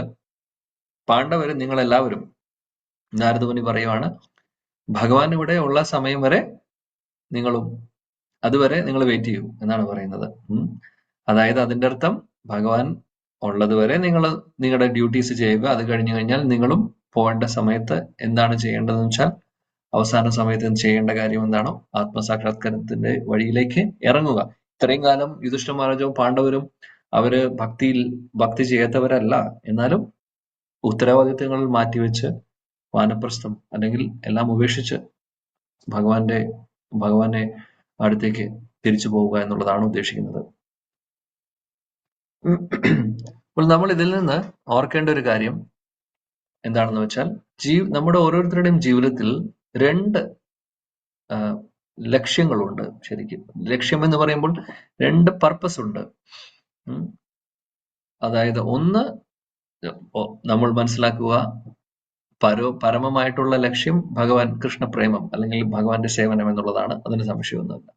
എന്നാൽ ഈ ഒരു ശരീരം നമ്മൾ ഇവിടെ നിലനിർത്തുവാൻ വേണ്ടി ചെയ്യേണ്ടതായിട്ടുള്ള കുറച്ച് കാര്യങ്ങളുണ്ടാവും.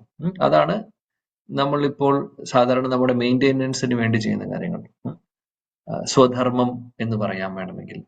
എന്നാൽ പരോധർമ്മം, അപ്പൊ സ്വധർമ്മം എന്ന് പറയുമ്പോൾ നമ്മൾ ഏത് വർണ്ണത്തിലാണോ, നമ്മൾ എവിടെ ജനിച്ചു, എങ്ങനെയാണ്, അപ്പോൾ നമ്മുടെ മെയിൻ്റെനൻസ് അതനുസരിച്ച് നമ്മൾ ചെയ്യേണ്ട കാര്യം എന്താണോ അത് ചെയ്തുകൊണ്ട് റെസ്പോൺസിബിലിറ്റീസും ഡ്യൂട്ടീസും ചെയ്യുന്നു. അതിനെ നമുക്ക് സ്വധർമ്മം എന്ന് പറയാം.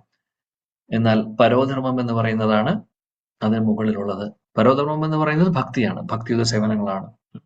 ആ ഭക്തിയുത സേവനങ്ങളിലൂടെ നമ്മൾ നേടുന്നത് അല്ലെങ്കിൽ ലക്ഷ്യം എന്താണ്? ഭഗവാന്റെ പ്രേമം, കൃഷ്ണപ്രേമമാണ്. അപ്പോൾ ഇത് നമ്മൾ ഓർക്കേണ്ട ഒരു കാര്യമാണ്.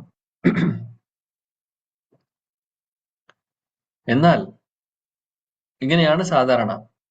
എന്നാൽ ഒരു ഭക്തനെ സംബന്ധിച്ച്, ഒരു ഭക്തിയുത സേവനങ്ങൾ ചെയ്യുന്ന ഒരു വ്യക്തി, ആ വ്യക്തിക്ക് കാര്യങ്ങളെ കുറിച്ചുള്ള ഒരു ബോധ്യം ഉണ്ടെങ്കിൽ, ബോധ്യം വന്നു തുടങ്ങി കഴിഞ്ഞാൽ, പിന്നെ അവരെ സംബന്ധിച്ച് ഈ സ്വധർമ്മം എന്ന് പറയുന്നതും പരോധർമ്മം എന്ന് പറയുന്നതും ആക്ച്വലി വേറെയായി തോന്നില്ല. കാര്യം എല്ലാം ഭഗവാന്റെ സേവനമായി അവർ കാണുന്നു. ചിലപ്പോൾ നമ്മൾ ഭക്തിയിൽ മെച്യൂരിറ്റി ഇല്ലാത്ത സമയത്ത് നമ്മൾ വിചാരിക്കും, നമ്മൾ പറയും, ഇങ്ങനെ പറയാറുണ്ട് പലപ്പോഴും, അതായത് സ്പിരിച്വൽ ലൈഫും മെറ്റീരിയൽ ലൈഫ് എന്ന് പറയും. അതായത് ജോലിക്ക് പോകുന്നു, ജോലി ചെയ്യുന്നു, ഇതെല്ലാം എൻ്റെ അതായത് ഭൗതികമായിട്ടുള്ള കർമ്മങ്ങളാണ്, കാര്യങ്ങളാണ്, ജീവിതമാണ്, അത് ഞാൻ ചെയ്യുന്നു. കൂട്ടത്തിൽ ആത്മീയമായിട്ടുള്ള ജീവിതത്തിന്റെ ഭാഗമായി ഞാൻ നാമം ജപിക്കുന്നു എന്നും എല്ലാ ദിവസവും കുറച്ചു നേരം പൂജ ചെയ്യുന്നു, ഇതെല്ലാം ഞാൻ ചെയ്യുന്നു. അപ്പോൾ നമ്മൾ ഇതിന് രണ്ടായി കാണുന്നു പലപ്പോഴും. അതായത് ആ ഒരു ഇനീഷ്യൽ സ്റ്റേജിൽ അങ്ങനെയാണ്. ഭക്തിയിൽ മെച്യൂർ ആവാത്തവര് ഇതിനെ രണ്ടായിട്ടാണ് കാണുന്നത്. എന്നാൽ മെച്യൂർ ആയിട്ടുള്ളവര്, അവർക്ക് അതായത് രണ്ടും തമ്മിൽ വ്യത്യാസമില്ല. ജോലി ചെയ്യുന്നുണ്ടാവും, ജോലിക്ക് പോകുന്നുണ്ടാവും, അതിൽ നിന്ന് പൈസ കിട്ടുന്നുണ്ടാവും, വേറെ കുറെ കാര്യങ്ങൾ ചെയ്യുന്നുണ്ടാവും. എന്നാൽ ഇതെല്ലാം ഭഗവാനെ കേന്ദ്രീകരിച്ചുകൊണ്ടുള്ള കർമ്മങ്ങളാണെങ്കിൽ, കാര്യങ്ങളാണെങ്കിൽ അതിൽ വ്യത്യാസം, പിന്നെ അതായത് ഭക്തിയും തമ്മിൽ വ്യത്യാസം വരുന്നില്ല. അതായത് അവരുടെ കോൺഷ്യസ്നെസ്സിനെ കുറിച്ചാണ്, അവരുടെ അവബോധം പൂർണ്ണമായിട്ട് മാറുന്നു. രണ്ട് കാര്യങ്ങൾ ചെയ്യുന്ന പോലെ ആവില്ല. അതാണ്. അപ്പോൾ നമ്മൾ എത്തേണ്ടത് ആ സ്റ്റേജിലേക്കാണ്. അതായത് ചെയ്യുന്ന ഓരോ കാര്യങ്ങളും നമ്മൾ ചെയ്യുന്നത് എന്താണെങ്കിലും അതെല്ലാം ഭഗവാന്റെ സേവനമാണ് എന്ന് മനസ്സിലാക്കുന്നത്, അല്ലെങ്കിൽ ആ ഒരു ബോധത്തിലേക്ക് നമ്മൾ വരിക എന്ന് പറയുന്നതാണ്, അതാണ് ആത്മീയ പാതയിലെ മെച്യൂരിറ്റി എന്ന് പറയുന്നത്. ഇല്ലെങ്കിൽ നമ്മൾ രണ്ടിനെയും രണ്ടായി കാണുകയാണ് ചെയ്യുന്നത്. ഇപ്പോൾ ഒരുപാട് വരിഷ്ഠരായിട്ടുള്ള ഭക്തരുണ്ട്. അങ്ങനെയുള്ള ആളുകൾ ജീവിക്കുന്നുണ്ട്, പല കാര്യങ്ങളും ചെയ്യുന്നുണ്ട്. അവരും ഈ ശരീരം നിലനിർത്തുന്നുണ്ട്, അതിനുവേണ്ടി നിലനിർത്താൻ വേണ്ടി വേണ്ട കാര്യങ്ങളൊക്കെ ചെയ്യുന്നുണ്ട്. എന്നാൽ അതിന്റെ കൂട്ടത്തിൽ തീർച്ചയായിട്ടും ഭഗവത് സേവനങ്ങൾ ഒരുപാട് ചെയ്യുന്നു. അപ്പോൾ അവരെ സംബന്ധിച്ച് രണ്ടായി കാണുന്നില്ല. കാര്യം ഈ ഭഗവത് സേവനങ്ങൾ ചെയ്യുവാൻ ചിലപ്പോൾ ബോഡി മെയിൻറ്റെയിൻ ചെയ്യേണ്ടി വരും, തീർച്ചയായിട്ടും മെയിൻറ്റെയിൻ ചെയ്യണം. അപ്പോൾ അത് ഇതിന്റെ ഒരു ഭാഗമാണ്, അപ്പൊ അത് വേറെ ഒരു കാര്യമല്ല. അപ്പോൾ ഇതാണ് ആ ഒരു നമ്മുടെ കോൺഷ്യസ് അല്ലെങ്കിൽ നമ്മുടെ ഒരു അവബോധത്തിന്റെ ഒരു മെച്യൂരിറ്റി എന്ന് പറയുന്നത്. ഇവിടെ നമുക്കിത് ഈ ഒരു അവസരത്തിൽ പാണ്ഡവരെ കുറിച്ച് നോക്കുവാണെങ്കിൽ അവർക്ക് പൂർണ്ണമായിട്ടും ബോധ്യമുണ്ട്. അവര് ചെയ്യുന്ന കാര്യം, അവര് രാജ്യം ഭരിക്കുന്നു. നോക്കൂ, യുധിഷ്ഠിര മഹാരാജാവ് ലോകം മുഴുവൻ ഭരിക്കുന്ന രാജാവാണ്. അദ്ദേഹത്തിന്റെ അത് ഭഗവത് സേവനമായിട്ട്, ഭഗവാന് വേണ്ടിയിട്ടുള്ള ഒരു സേവനം എന്നുള്ള ഒരു ഭാവത്തിലാണ് അദ്ദേഹം ചെയ്യുന്നത്. അതുകൊണ്ട് യുധിഷ്ഠിര മഹാരാജാവിന്റെയും പാണ്ഡവരുടെയും അവബോധം എന്ന് പറയുമ്പോൾ തീർച്ചയായിട്ടും അവര് എന്ത് ചെയ്യുന്നുണ്ടോ അത് ഭഗവത് സേവനമാണ് അവരെ സംബന്ധിച്ച്, വേറെയായിട്ട് തോന്നുന്നില്ല. അപ്പൊ ഇതാണ്, ഈ ഒരു മെച്യൂരിറ്റിയാണ് നമുക്ക് ഓരോരുത്തർക്കും വരേണ്ടതും.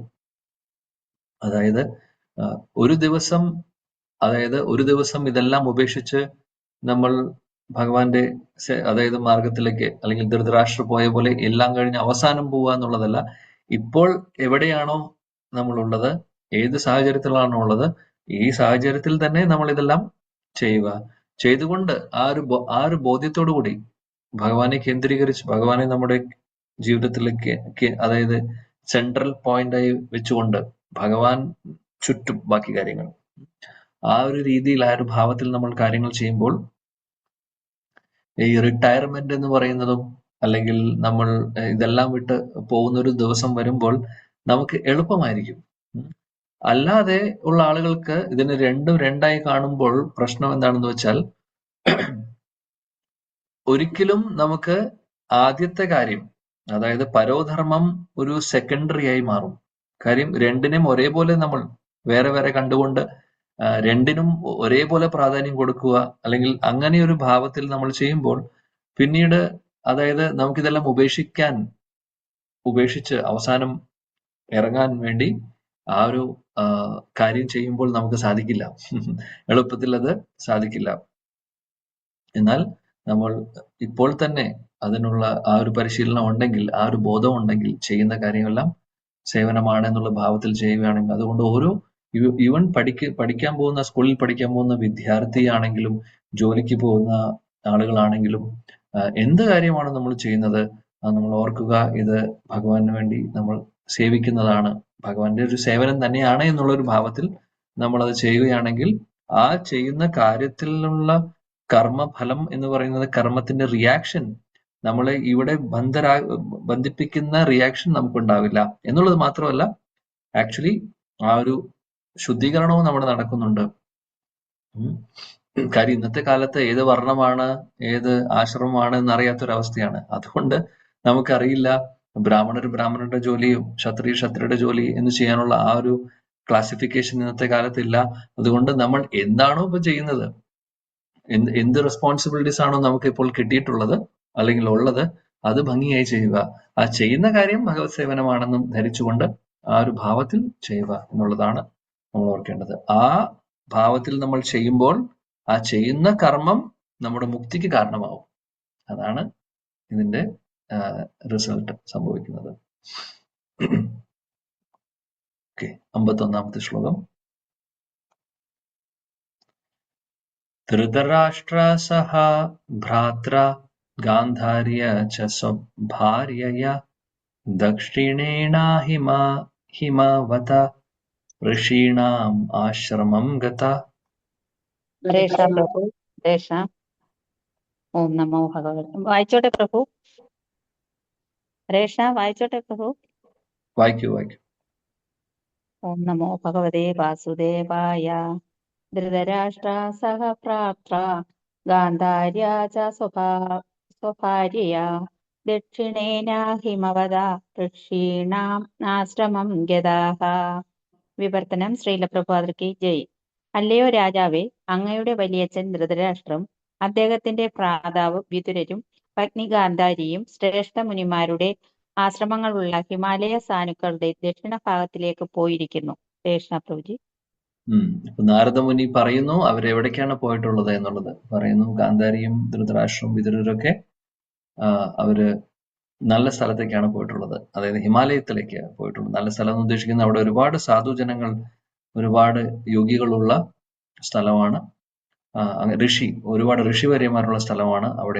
അവിടെയാണ് പോയിട്ടുള്ളത്. അപ്പോൾ ഋഷിവര്യന്മാരെന്ന് പറയുമ്പോൾ സാധാരണ ആളുകളെല്ലാം അവരുടെ ആ ഒരു സംഘത്തിലൂടെ പിന്നെ ബാക്കി അവരുടെ ആത്മസാക്ഷാത്കാരത്തിന്റെ വഴി തുറക്കുന്നു.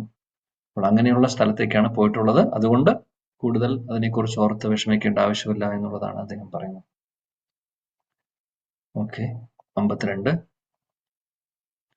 ശ്രോതോഭി സപ്തഭീര്യാ വൈ സ്വർധൂനി സപ്തദാ വ്യധാത് സപ്താനാം പ്രീതയേ നാന സപ്തശ്രോത പ്രചക്ഷത്തെ. ഹരേ കൃഷ്ണ. ശ്ലോകം 52. ശ്രോതാഭി സപ്തബീജാ വൈ സ്വർഗധൂനി സബ്ധനാ വ്യാധത സപ്താനാം പ്രിയതേനാനാം സപ്തസോത്ര പ്രവർത്തത്തെ. ഹരേ കൃഷ്ണ. വിവർത്തനം ഭാവാർത്ഥം ശ്രീലപ്രഭുപാദ് ജയ്. പുണ്യനദിയായ ഗംഗ അവിടെ 7 ശാഖകളായി വിഭജിക്കപ്പെടുക. ആ സ്ഥാനത്ത് സപ്തസ്രോതസ് എന്ന് വിശേഷിപ്പിക്കുന്ന ശ്രേഷ്ഠരായ സപ്തർഷികളുടെ സംതൃപ്തിക്കായിട്ടാണ് ഈ പ്രകാരം ചെയ്യപ്പെട്ടത്. ഹരേ കൃഷ്ണ. ഹരേ കൃഷ്ണ. ഇവിടെ ഗംഗയുടെ അവര് പോയിട്ടുള്ള സ്ഥലത്തെ കുറിച്ചാണ് പറയുന്നത്. സപ്തശ്രോത എന്ന് പറയുന്ന സ്ഥലത്താണ്. അവിടെ ഗംഗാ നദി 7 ബ്രാഞ്ചായി ഡിവൈഡ് ആവുന്നുണ്ട്. അങ്ങനെയുള്ള സ്ഥലത്തേക്കാണ് പോയിട്ടുള്ളത്. ഋഷിമാരുടെ ആ ഒരു സംതൃപ്തിക്കായി അല്ലെങ്കിൽ സന്തോഷത്തിനായി, അവർക്ക്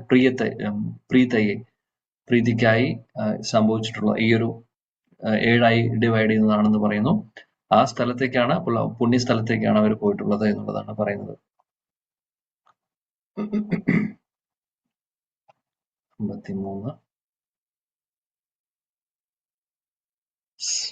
स्नात्वानुस्वनं तस्मिन् हुत्वा चाग्नीन् यथाविधि अभक्षा उपशान्तात्मा सा आस्ते विगतैषण. ഹരേ കൃഷ്ണ പ്രഭുജി. Right. ശ്ലോകം 53. ഓം നമോ ഭഗവതേ വാസുദേവായ. സ്നാത്വാനുസവനം തസ്മിൻ ഹുത്വാ ചാഗ്നീന്യഥാ വിധി അഭക്ഷ ഉപശാന്താത്മാ സ ആസ്തേ വിഗതൈഷണ. വിവർത്തനം. ജയ് ശ്രീല പ്രഭുപാദ് കി ജയ്. സപ്തസ്രോതസ്സിന്റെ തീരത്തിൽ പ്രഭാതത്തിലും മധ്യാഹ്നത്തിലും സായാഹ്നത്തിലും 3 നേരവും ദിവസവും സ്നാനം ചെയ്ത് അഗ്നിഹോത്ര യജ്ഞം അനുഷ്ഠിച്ച് ജലപാനം മാത്രം ചെയ്തുകൊണ്ട് ധൃതരാഷ്ട്രർ ഇപ്പോൾ അഷ്ടാംഗയോഗം ആരംഭിക്കുന്നതിൽ നിരതനായിരിക്കുന്നു. ഇത് ഒരുവനെ മനസ്സിനെയും ഇന്ദ്രിയങ്ങളെയും നിയന്ത്രിക്കാൻ സഹായിക്കുകയും കുടുംബ സ്നേഹത്തിന്റെ ചിന്തകളിൽ നിന്ന് പൂർണ്ണ സ്വതന്ത്രനാക്കുകയും ചെയ്യുന്നു. ഹരേ കൃഷ്ണ. Thank U പ്രഭുജി. ഹരേ കൃഷ്ണ. ഹരേ കൃഷ്ണ. ഇവിടെ പറയുന്നു ധൃതരാഷ്ട്രർ എന്താണ് അവിടെ ചെയ്യുന്നത്. ഇവിടെ സപ്തശ്രോത എന്ന് പറയുന്ന സ്ഥലത്ത് എന്താണ് അദ്ദേഹം ചെയ്യുന്നത് എന്ന് പറയുന്നു. അഷ്ടാംഗ യോഗമാണ് ധൃതരാഷ്ട്രർ ചെയ്യുന്നത്. അഷ്ടാംഗ യോഗം ഉപശാന്താത്മാ, അതായത് മനസ്സിനെയും ഇന്ദ്രിയങ്ങളെയും അദ്ദേഹം നിയന്ത്രിക്കുന്നു. അതേപോലെ വിഗതൈഷന, അതായത് കുടുംബജീവിതം, കുടുംബത്തെക്കുറിച്ച്, ഫാമിലിയെക്കുറിച്ചെല്ലാം ആ ചിന്തകളൊക്കെ മാറ്റിവെച്ചുകൊണ്ട് അദ്ദേഹം പൂർണ്ണമായും മനസ്സിനെയും ഇന്ദ്രിയങ്ങളെയും അഷ്ടാംഗ യോഗത്തിലൂടെ നിയന്ത്രിക്കുന്നു. അപ്പോൾ ഇവിടെ പറയുന്നു അഗ്നിയോഗ യജ്ഞവും അതേപോലെ ഉള്ള കാര്യങ്ങളൊക്കെ അദ്ദേഹം ചെയ്യുന്നു. 3 നേരം കുളിച്ചതിന് ശേഷം അദ്ദേഹം അഗ്നിഹോത്രം ചെയ്യുന്നു, യജ്ഞം ചെയ്യുന്നു, അഷ്ടാംഗ യോഗം ചെയ്യുന്നു. അങ്ങനെ അദ്ദേഹത്തിന്റെ ഇന്ദ്രിയങ്ങളെയും മനസ്സിനെയും പൂർണ്ണമായി നിയന്ത്രിക്കുന്നു എന്ന് പറയുന്നത്. അപ്പോൾ ധൃതരാഷ്ട്രർ എന്താണ് അവിടെ ചെയ്യുന്നത് എന്നുള്ളതാണ് നാരദമുനി റിപ്പോർട്ട് കൊടുക്കുന്നത്. അപ്പോൾ ശ്രീല പ്രഭുപാദി ഭാവാർത്ഥത്തിൽ പറയുന്നു ഇന്ദ്രിയങ്ങളെയും മനസ്സിനെയും നിയന്ത്രിക്കുന്നതിനെ കുറിച്ച്. അപ്പോൾ ഈ യോഗാസനം നമുക്കറിയാം, നമ്മൾ ഭഗവത്ഗീതയിൽ കുറച്ച് ഭഗവാൻ ഇതിനെക്കുറിച്ച് പറഞ്ഞിട്ടുണ്ട്, അഷ്ടാംഗ യോഗത്തെക്കുറിച്ച്, ധ്യാന യോഗത്തെക്കുറിച്ച്. അപ്പോൾ അതിന് ഇരിക്കേണ്ട രീതിയുണ്ട്, പോസ്റ്ററും അതേപോലെ മെഡിറ്റേഷൻ എന്ന് പറയുന്നതും ഒരുപാട്, അതേപോലെ വായുവിനെ നിയന്ത്രിക്കുന്ന കാര്യമൊക്കെ ഇതെല്ലാം ഭഗവത്ഗീതയിൽ പറയുന്നു. ഇരിക്കുന്ന ആസനത്തെക്കുറിച്ച് പറഞ്ഞിട്ടുണ്ട് അല്ലെ. എന്നിട്ട് പരമാത്മാവിനെ ധ്യാനിക്കുന്നു. ഇതാണ് സാധാരണ ചെയ്യുന്നത് അഷ്ടാംഗ യോഗത്തിൽ. എന്നാൽ അഷ്ടാംഗ യോഗം നമ്മൾ ചെയ്യേണ്ടതായിട്ടുള്ള ആവശ്യമുണ്ടോ എന്നുള്ള ചോദ്യത്തിൽ ധൃതരാഷ്ട്രർ ചെയ്യുന്നു. ധൃതരാഷ്ട്രർക്ക് സ്യൂട്ടബിൾ ആയിട്ടുള്ള ഒരു വഴിയാണ് പറഞ്ഞു കൊടുക്കുന്നത് വിതുരര്. നമ്മളെ സംബന്ധിച്ച് അതിലേക്ക് അവിടെ ഇത് ചെയ്യേണ്ട ആവശ്യമില്ല, അഷ്ടാംഗ യോഗം ചെയ്യേണ്ട ഒരു ആവശ്യം വരുന്നില്ല. ഭഗവാൻ ഭഗവത്ഗീതയിൽ പറയുന്ന പോലെ ഭക്തിയോഗം ചെയ്താൽ മതി. ശ്രവണം, കീർത്തനം, സ്മരണം, ഇതിലൂടെ നമുക്ക് ആത്മസാക്ഷാത്കാരം നേടാൻ സാധിക്കും. അഷ്ടാംഗയോഗം ഒന്നാമത് നമുക്ക് ചെയ്യാനും സാധിക്കില്ല ഇന്നത്തെ കാലത്ത്. ഈ ഒരു യുഗത്തിൽ അഷ്ടാംഗയോഗം ചെയ്ത് പെർഫെക്ഷനിലേക്ക് എത്താൻ ഒരിക്കലും സാധിക്കാൻ പോകുന്നില്ല. എന്നാൽ അതിന് ആവശ്യമില്ല. നമുക്ക് കുറച്ചും കൂടെ എളുപ്പമായിട്ടുള്ള മാർഗമാണ് കലിയുഗത്തിൽ തന്നിട്ടുള്ളത്. ശ്രവണം, കീർത്തനം, സ്മരണത്തിലൂടെ നമുക്ക് അതേ റിസൾട്ട് അല്ലെങ്കിൽ അതിനേക്കാൾ അപ്പുറത്ത്. കാര്യം അഷ്ടാംഗ യോഗത്തിലും എന്താണോ ധ്യാനിക്കുന്നത് എന്നുള്ളതും കാര്യം ഉണ്ട്. അപ്പോൾ ധ്യാനം, അതായത് പ്രോപ്പറായിട്ടുള്ള ധ്യാനമാണെങ്കിൽ അപ്പോൾ തീർച്ചയായിട്ടും അതനുസരിച്ച് ലക്ഷ്യത്തിലേക്ക് എത്തും. പക്ഷേ എല്ലാ അഷ്ടാംഗ യോഗികളും ആത്മീയ ലോകത്തിൽ വൈകുണ്ഠ ലോകങ്ങളിലേക്ക്, ഗോലോക വൃന്ദാവനത്തിലേക്ക് പോയിക്കൊള്ളുന്ന നിർബന്ധമില്ല. കാര്യം അവരുടെ ഉള്ളിൽ ആ ഭഗവാനോടുള്ള പ്രേമം ഇല്ല എന്നുണ്ടെങ്കിൽ എത്താൻ പോകുന്നില്ല അവിടെ. അതായത് ഭഗവാന്റെ ആ ഒരു സ്പെഷ്യൽ ആയിട്ടുള്ള സ്ഥലത്തേക്ക് എത്തില്ല. തീർച്ചയായിട്ടും ആത്മസാക്ഷാത്കാരം നേടും, സംശയമില്ല. ഈ വൈകുണ്ഠ ലോകങ്ങളിലേക്ക് പോകാനുള്ള സേവനം കിട്ടുമോ എന്നുള്ളത് ഒരു ക്വസ്റ്റ്യൻ മാർക്കാണ്. അതായത് ആത്മീയ ലോകത്തിൽ. കാര്യം നമ്മൾ ആ ഒരു ഭാവത്തിൽ ഭഗവാനെ, അല്ലെങ്കിൽ ആ ഒരു ഭാവത്തിലാണ് ധ്യാനം എന്നുണ്ടെങ്കിൽ നടക്കും. പക്ഷെ അത് അങ്ങനെ ആയിക്കൊള്ളുന്ന നിർബന്ധമില്ല. സാധാരണഗതിയിൽ ഇങ്ങനെയുള്ള അഷ്ടാംഗ യോഗികളൊക്കെ പരമാത്മാവിനെയാണ് ധ്യാനിക്കുന്നത്. അപ്പോൾ അതനുസരിച്ചിട്ടുള്ള റിസൾട്ടാണ് അവർക്ക് കിട്ടുന്നത്. ഓക്കെ, അപ്പോൾ ശിലപ്രഭാജി ഇതിനെക്കുറിച്ച് യോഗ അഭ്യാസത്തെക്കുറിച്ച് ഭാവാർത്ഥത്തിൽ സൂചിപ്പിക്കുന്നുണ്ട്. അപ്പൊ ധൃതരാഷ്ട്രർക്ക് പറഞ്ഞു കൊടുത്തിട്ടുള്ള മാർഗം അതാണ്. നമ്മുടെ മാർഗം ഭക്തിയോഗവും. അതാണ് നമുക്ക് പറഞ്ഞു തന്നിട്ടുള്ളത്. ഫോളോ ചെയ്യാൻ നോക്കിയാൽ മതി. എന്നാൽ ഈ ഒരു ഭക്തിയോഗം ചെയ്യുമ്പോഴും ഒരു കാര്യം നമ്മൾ ശ്രദ്ധിക്കേണ്ടത്, നമ്മൾ ചെയ്യേണ്ടതും ആയിട്ടുള്ളത് എന്താണ്? ഇന്ദ്രിയങ്ങളെ നിയന്ത്രിക്കുക, മനസ്സിനെ നിയന്ത്രിക്കുക എന്നുള്ളത്. ഇത് ഇമ്പോർട്ടൻ്റ് ആയിട്ടുള്ള ഒരു കാര്യമാണ്. കാര്യം ഇത് ഏത് യോഗത്തിലും ആവശ്യമാണ്. ഭക്തിയോഗത്തിലും ആവശ്യമാണ് മനസ്സിനെയും ഇന്ദ്രിയങ്ങളെയും നിയന്ത്രിക്കുക എന്നുള്ളത്. അതുകൊണ്ടാണ് ഉപദേശാമൃതത്തിൽ രൂപഗോസ്വാമി തുടങ്ങുന്നത് വാചോവേഗം മനസാക്രോധവേഗം ജിഹ്വാവേഗം ഉദര ഉപസ്ഥവേഗം എന്ന് പറഞ്ഞ് തുടങ്ങുന്നത്. ഇന്ദ്രിയങ്ങളെയും മനസ്സിനെയും നിയന്ത്രിക്കുന്ന കാര്യം, അത് വളരെ പ്രധാനപ്പെട്ട ഒരു കാര്യമാണ്. അതേപോലെ ധ്യാനം എന്ന് പറയുമ്പോൾ നമ്മുടെ ധ്യാനം നാമമാണ് നമ്മൾ ചൊല്ലുന്നത്. ഭഗവാന്റെ നാമരൂപ ഗുണലീലകളാണ് നമ്മുടെ ധ്യാനം. അതാണ് വ്യത്യാസം. ഒരു ശ്ലോകം കൂടെ നമുക്ക് നോക്കാം. കാര്യം ഈ ഒരു സെക്ഷൻ അവിടെ ഈ ഒരു ശ്ലോകം കണക്റ്റഡ് ആണ്. 54. ജിതാസനോ ജിതശ്വാസ പ്രത്യാഹൃത ഷഡിന്ദ്രിയ ഹരിഭാവനയാ ധ്വസ്ത രജ സത്വ തമോമല.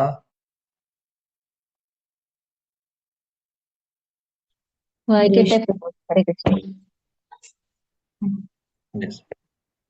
ഹരേ കൃഷ്ണ. ഓം നമോ ഭഗവതേ വാസുദേവായ.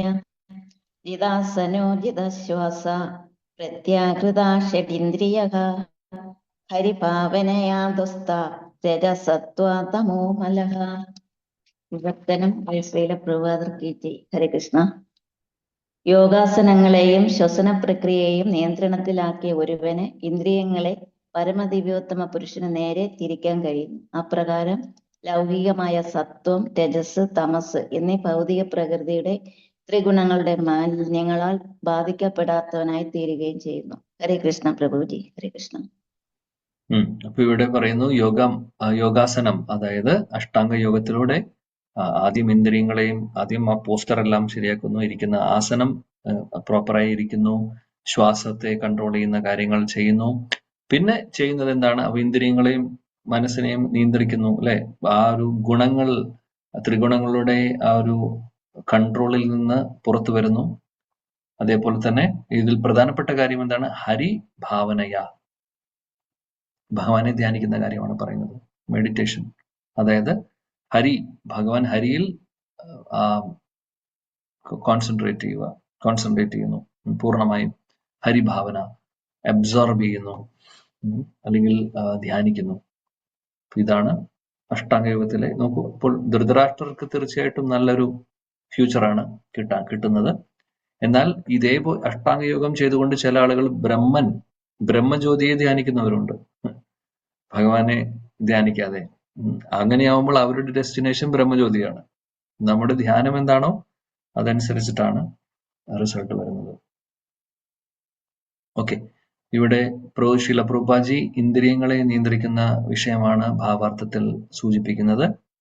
അതായത് നമ്മൾ രജോ ഗുണത്തിൽ നിന്നും തമോ ഗുണത്തിൽ നിന്നും മുകളിൽ വന്ന് സത്വഗുണത്തിന്റെ പ്ലാറ്റ്ഫോമിലേക്ക് ആദ്യം എത്തണം എന്നുള്ളതും അതേപോലെ തന്നെ ഇന്ദ്രിയങ്ങളെ നിയന്ത്രിക്കുന്നതിന്റെ പ്രാധാന്യത്തെക്കുറിച്ചൊക്കെയാണ് ഇവിടെ ശീല പ്രഭുപാദ് പറയുന്നത്. അപ്പോൾ പ്രഭുപാദ് പറയുന്ന ഒരു പ്രധാനപ്പെട്ട കാര്യം എന്ന് പറഞ്ഞു കഴിഞ്ഞാൽ, നമ്മൾ ഭഗവാനെ ശരണം പ്രാപിക്കാതെ ഇതൊന്നും നടക്കില്ല. അതായത് ഈ രജോ ഗുണത്തിൽ നിന്നും തമോ ഗുണത്തിൽ നിന്നും പുറത്തു വരാനും സാധിക്കില്ല, അതേപോലെ തന്നെ ഇന്ദ്രിയങ്ങളെ നിയന്ത്രിക്കാനും സാധിക്കില്ല. ഭഗവാനെ ശരണം പ്രാപിച്ചില്ലെങ്കിൽ, ഭഗവാനെ ശരണം പ്രാപിക്കുകയാണെങ്കിൽ ഇന്ദ്രിയങ്ങളെല്ലാം ഓട്ടോമാറ്റിക്കലി കൺട്രോളിൽ വരുന്നു. ഇന്ദ്രിയങ്ങളും മനസ്സും, അതേപോലെ തന്നെ സത്വഗുണം, ഈവൻ രജഗുണം, തമോ ഗുണം, സത്വഗുണത്തിനപ്പുറത്ത് ശുദ്ധസത്വഗുണത്തിലേക്ക് നമ്മൾ ഉയരുന്നു. അതാണ് പ്രത്യേകത. ഇപ്പൊ ഭഗവാനെ ആശ്രയിക്കുക, ഭഗവാനെ ശരണം പ്രാപിക്കുക എന്നുള്ളതാണ് ഇതിൽ ഇമ്പോർട്ടൻ്റ് ആയിട്ടുള്ള കാര്യം. അപ്പോൾ ഭക്തിയോഗത്തിലൂടെ നമ്മൾ ചെയ്യുന്നത് അതാണ്. ഇപ്പോൾ അഷ്ടാംഗയോഗമല്ല നമ്മൾ ഫോളോ ചെയ്യുന്ന പ്രോസസ്സ് ഭക്തിയോഗമാണ് ഇവിടെ പറയുന്നു. അപ്പോൾ ഭഗവാൻ നമ്മുടെ സമാധി, ഇവിടെ പ്രാണായാമവും പ്രത്യാഹാരവും ഒന്നും നമ്മൾ ചെയ്യുന്നില്ല, അതൊക്കെ അഷ്ടാംഗയോഗമാണ്. നമ്മൾ ചെയ്യുന്നത് കാര്യം പ്രാണായാമ പ്രത്യാഹാരത്തിലൂടെ അവർ എത്തുന്നത് സമാധിയിലാണ്. സമാധി എന്ന് പറയുമ്പോൾ പൂർണ്ണമായും ഹരിഭാവനയിൽ ഇരിക്കുന്നതാണ് പറയുന്നത്. എന്നാൽ നമ്മളും ആ ഒരു സമാധിയിലേക്ക് എത്താൻ പറ്റുന്നത് ശ്രവണത്തിലൂടെ, കീർത്തനത്തിലൂടെ, നാമജപത്തിലൂടെ. അപ്പോൾ ഭഗവാന്റെ നാമരൂപ ഗുണലീലകൾ നമ്മൾ ധ്യാനിക്കുമ്പോഴും അല്ലെങ്കിൽ അത് നമ്മൾ ചെയ്യുമ്പോഴും അല്ലെങ്കിൽ പ്രാക്ടീസ് ചെയ്യുമ്പോൾ തീർച്ചയായിട്ടും ആ ഒരു ഹരിഭാവന സമാധി. ഇപ്പോൾ നോക്കൂ, ബ്രജവാസികളെ നോക്കൂ. ബ്രജവാസികൾ ആരെങ്കിലും അഷ്ടാംഗ യോഗം ചെയ്തിട്ടാണോ അവര് 24 മണിക്കൂറും ഭഗവാനെ ഓർക്കുന്നത്? അവരുടെ മനസ്സിൽ, അവരുടെ ചിന്തയിൽ വേറെ ഒന്നുമില്ല, ഭഗവാൻ മാത്രമേ ഉള്ളൂ. അങ്ങനെ എത്തിയിട്ടുള്ളത് ഇതേപോലെ അഷ്ടാംഗ യോഗം ചെയ്തിട്ടല്ല. അവരുടെ ഉള്ളിലുള്ള ആ പ്രേമം അങ്ങനെയാണ്. അപ്പോൾ അതാണ് നമ്മൾ ഫോളോ ചെയ്യുന്ന വഴി. അത്രയും പറഞ്ഞുകൊണ്ട് ഞാൻ ഇവിടെ ഇന്നത്തെ സത്സംഗം നമ്മൾ അവസാനിപ്പിക്കുന്നു. ഭഗവാന്റെ കൃപയുണ്ടെങ്കിൽ നാളെ കണ്ടിന്യൂ ചെയ്യാം. 55-ാമത്തെ ശ്ലോകം മുതൽ. ग्रंथराज श्रीमद् भागवतम की जय, जगत गुरु शिला प्रभुपाद की जय, समवेद गौर भक्त वृंद की जय, शचीनंदन श्री गौर हरि की जय, शिला गुरुदेव की जय, श्री वृंदावन धाम की जय. जय जय श्री राधे श्याम निताय गौर प्रेमानंद. Thank you. हरे कृष्ण. ഹരേ കൃഷ്ണ. ചോദിച്ചോട്ടെ, എന്തെങ്കിലും സംശയമുണ്ടോ? കമന്റ്സ്? ഓക്കെ. ഹരേ കൃഷ്ണ. എല്ലാവരും വരിക. പ്രഭുജിയോട് ആദരപൂർവ്വം 2 പ്രാവശ്യം ഹരേ കൃഷ്ണ മഹാമന്ത്രം പറഞ്ഞ് വൈൻഡപ്പ് ചെയ്യാം. ഹരേ കൃഷ്ണ ഹരേ കൃഷ്ണ രാമ രാമ രാമ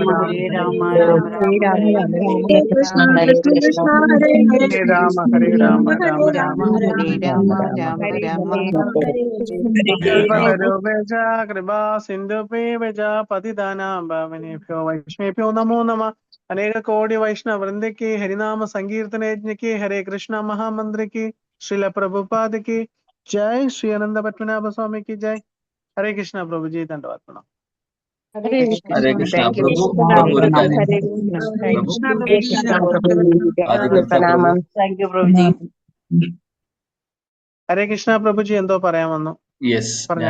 യെസ്, ഞാൻ എന്താ ചോദിക്കുന്നത് വെച്ചാല്, ഈ സൂമിനകത്ത് ഒരു ഓപ്ഷൻ ഉണ്ട്, കൈ ഹാൻഡ് റേസ് ചെയ്യാനുള്ള ഒരു ഓപ്ഷൻ ഉണ്ട്. അത് എത്ര പേർക്ക് അറിയുമെന്ന് എനിക്കറിയില്ല.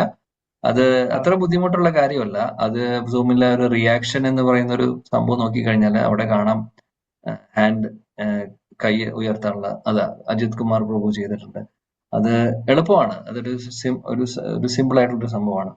അത് ചെയ്യാൻ പറ്റുന്നുണ്ടെങ്കിൽ, അതായത് അതായത് ശ്ലോകം വായിക്കാൻ ആഗ്രഹിക്കുന്നവര് ആദ്യം തന്നെ ഈ ഹാൻഡ് റേസ് ചെയ്താൽ മതി. കഴിയുമ്പോൾ താഴ്ത്തുക. ഇല്ലെങ്കിൽ ഞാൻ അത് അല്ലെങ്കിൽ ഹോസ്റ്റ് ആരെങ്കിലും ഉണ്ടെങ്കിൽ അവർക്ക് അത് താഴേക്ക് ആക്കാൻ പറ്റും. അപ്പോൾ ഈ ഒരു ഇതാവുമ്പോൾ നമുക്ക് പ്രശ്നമില്ല. അപ്പോൾ ഓർഡർ അനുസരിച്ച് വായിക്കുക. അപ്പോൾ നമുക്കറിയാം ആരാണ് ആദ്യം ഉയർത്തിയിട്ടുള്ളതെന്ന് മനസ്സിലാവും കാണുമ്പോൾ. അവരുടെ പേരാണ് ആദ്യം വരുന്നത്. അപ്പോൾ എനിക്കും മനസ്സിലാവും ആരാണ് ഹാൻഡ് റേസ് ചെയ്യുന്നത് എന്നുള്ളത്, ആദ്യം റേസ് ചെയ്തിട്ടുള്ളത്. അപ്പൊ അവർ ആ ഓർഡർ അനുസരിച്ച് എനിക്ക് വിളിക്കാനും പറ്റും. അപ്പൊ പിന്നെ വേറെ കൺഫ്യൂഷനും പ്രശ്നം ഇങ്ങനെ ഈ ഒരു മോഡലാണ് നമ്മൾ സാധാരണ ഫോളോ ചെയ്യുന്നത്. പേര് വായിക്കുമ്പോൾ എന്താ പ്രശ്നം വെച്ചാൽ, പ്രഭു കണ്ടല്ലോ, 10 പേര് വായിച്ച് ചിലപ്പോൾ 5-8 പേര് വായിക്കുമ്പോൾ ആളില്ലെങ്കിൽ നമ്മൾ പേര് വായിക്കാൻ ഇരിക്കുന്ന പോലെയാ ഭാഗവതത്തിന്റെ ഒരു കണ്ടിന്യൂഷൻ, ആ ഒരു ഇത് പോവും, നമുക്ക് ഫോക്കസ് പറ്റില്ല. അപ്പോൾ അതേപോലെ തന്നെ എല്ലാവരും കൂടെ ഒരുമിച്ച് വരുമ്പോഴും പ്രശ്നമാണ്. അപ്പോൾ ഏറ്റവും നല്ല മാർഗം ഹാൻഡ് റേസിംഗ് ആണ്. ഹാൻഡ് റേസ് ചെയ്യാൻ അറിയാത്തവരുണ്ടെങ്കിൽ സിമ്പിൾ ആണ്, അറിയുന്ന ആളുകളോട് ചോദിച്ച് അടുത്ത ക്ലാസ്സിലേക്ക് പഠിച്ചാൽ മതി. ഓക്കെ, അത്ര ബുദ്ധിമുട്ട് ടെക്നോളജിയുടെ ആവശ്യമൊന്നുമില്ല. സൂം ഉപയോഗിക്കാൻ നമുക്ക് ലോഗിൻ ചെയ്യാൻ പറ്റുന്നുണ്ടെങ്കിൽ കൈ പൊക്കാനും എളുപ്പമാണ്. Thank you. ഹരേ കൃഷ്ണ. എല്ലാ ഭക്തജനങ്ങളും ഹാൻഡ് റേസ് ചെയ്യാൻ പഠിച്ചോളുക. ഹരേ കൃഷ്ണ. താങ്ക് യു പ്രഭു. ഹരേ കൃഷ്ണ. ഹരേ കൃഷ്ണ ഹരേ കൃഷ്ണ പ്രഭു. ഹരേ കൃഷ്ണ പ്രഭു.